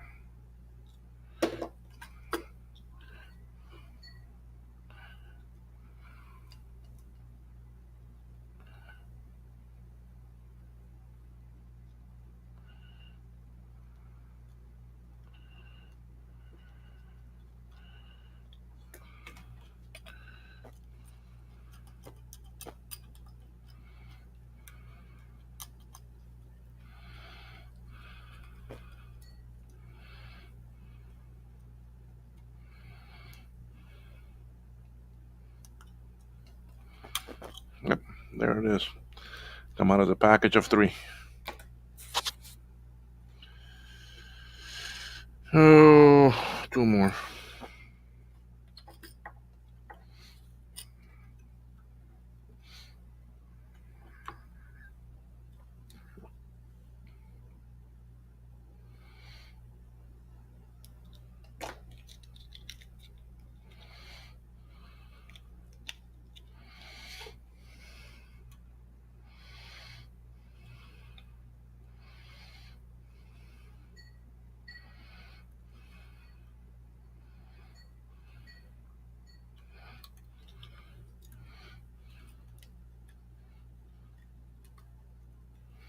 Okay, that one out.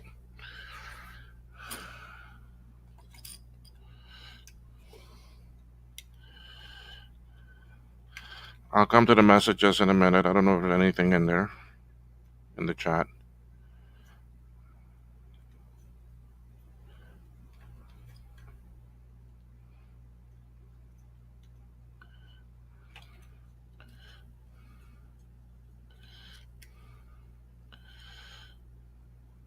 That one don't have no leakage either.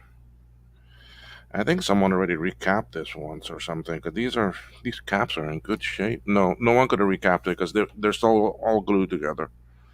My mistake. Sorry. All right, now this last one is on this daughter card.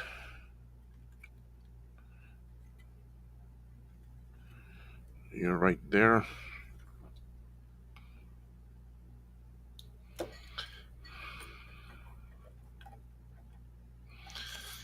Now this one, I gotta see how I'm gonna do this.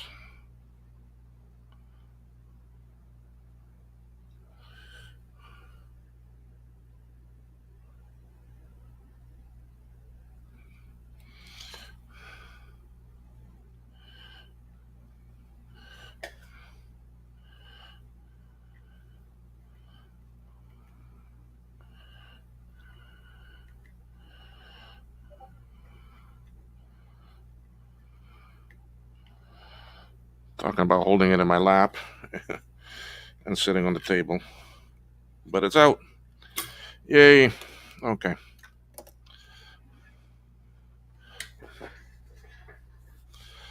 So I got all the caps out.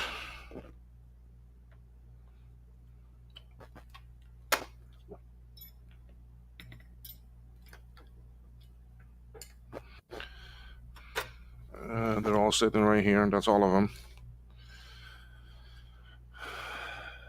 There you are. All the caps and that, and the kits to go back in, and I'll do that a bit later. What I'm going to do is I'm going to let these two soak in something. Before that, let me do the cleaning that I did before on this one. Okay, what did I miss? No idea. No power supply. I don't think it would be a good idea. Still here. Yep. IPA. Yeah. I do give the board. Clocks in UK go back an hour tomorrow night. Tomorrow night? That's kind of strange. Extra hour in bed. But has the US finally decided to get away with that daylight savings stuff? I mean, I keep on hearing all sorts of different things about it.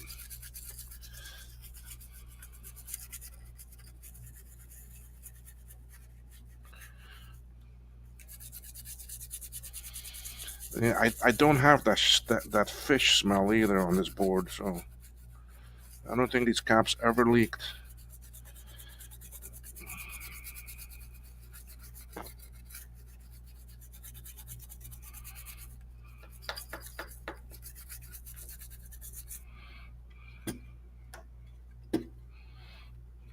Like this because of that opening.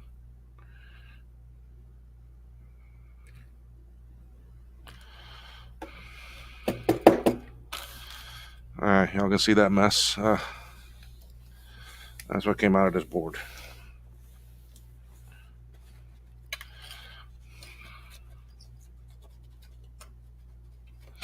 Hi, Martin. Enjoy lunch. I'm gonna do the same here, but I gotta drive and go out to the grocery store, and they have normally a pretty good buffet you can pick in there.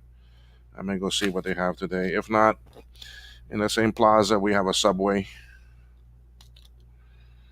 Maybe, well, but I don't want so much bread. I don't like bread too much.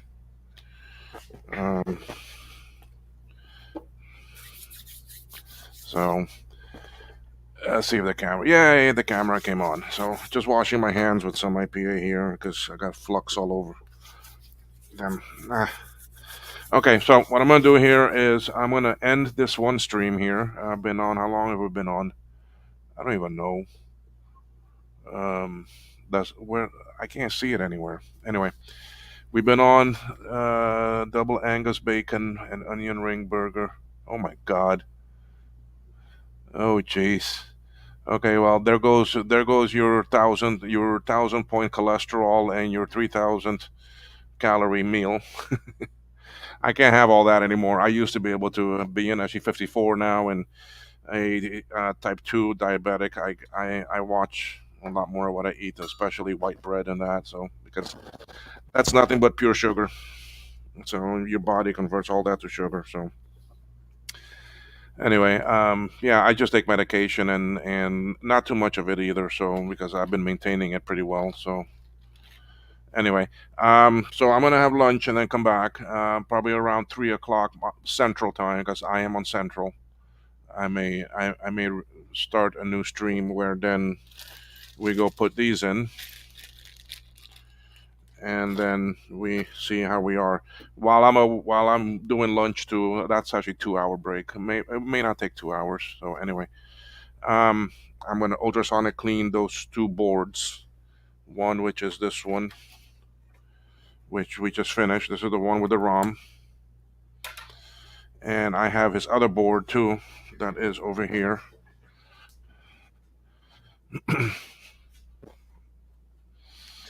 This was his other board. So I have two boards for this person, and they're both CIs that he sent me. So I'll probably ultrasonic clean both of them. Let them go out in the actually Caribbean sun afterwards and get a little suntan, dry out in that heat out there. Although it's not so hot. So. But anyway, so those of you that have watched, thank you, that are still sticking around. Uh, yes, well, if you come back, great. But remember, you're in UK, man. That's a big time difference for you. Flint, you also. But I mean, Flint, I know you up all weird hours and cannot sleep. So, or I hope that's getting better. And I hope Dad and you are enjoying that actually car. I haven't heard too much from you about it, so I'm presuming everything is pretty good with it. So, um, and about those cartridges, those side quests and this and that.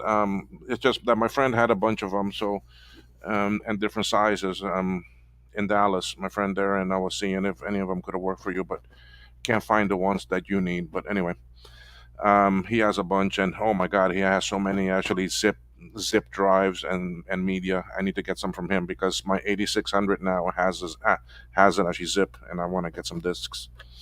So anyway, um, yeah, I'm gonna try it probably around 3 p.m. Central Time. I'm gonna probably resume, and we will put the caps in this power supply and bring it back to life like we did the two boards. I really enjoyed this board. This board was a nice challenge. Those that don't know me, I mean, Martin, you don't know too much about me yet, so I mean, I really enjoy the ones that are more challenging. Sometimes I work weeks on a board just to get it working because, like I said, I am retired. I do this as a hobby. I just started this hobby last year, February, believe it or not. That was the first time that I picked up an actually soldering iron. So, but I've always been in the actually IT field. I enjoy the challenge. I enjoy doing the work, finding the problems. Harder the problem, the more I am driven for me to solve it. So that's just how I am with it. So, but it was a nice challenge finding the problem with the ROM. And I do gotta give some credit to actually Justin. I been watching his streams, and he was working on some of these, and the issue with the ROM and the jumper and tracing that back, and it's the same thing I did. So Justin, kudos to you also, and it looks like we're all on the same page. He's on vacation this week in North Carolina or South Carolina. So anyway, he's there at the beach enjoying. So anyway, folks, thank you, and we'll see you all if you all are gonna join back in at around 3 o'clock. I will start another one. Okay. All right, everyone. Thank you. Bye bye. Let me see where end stream is. There you are. Okay.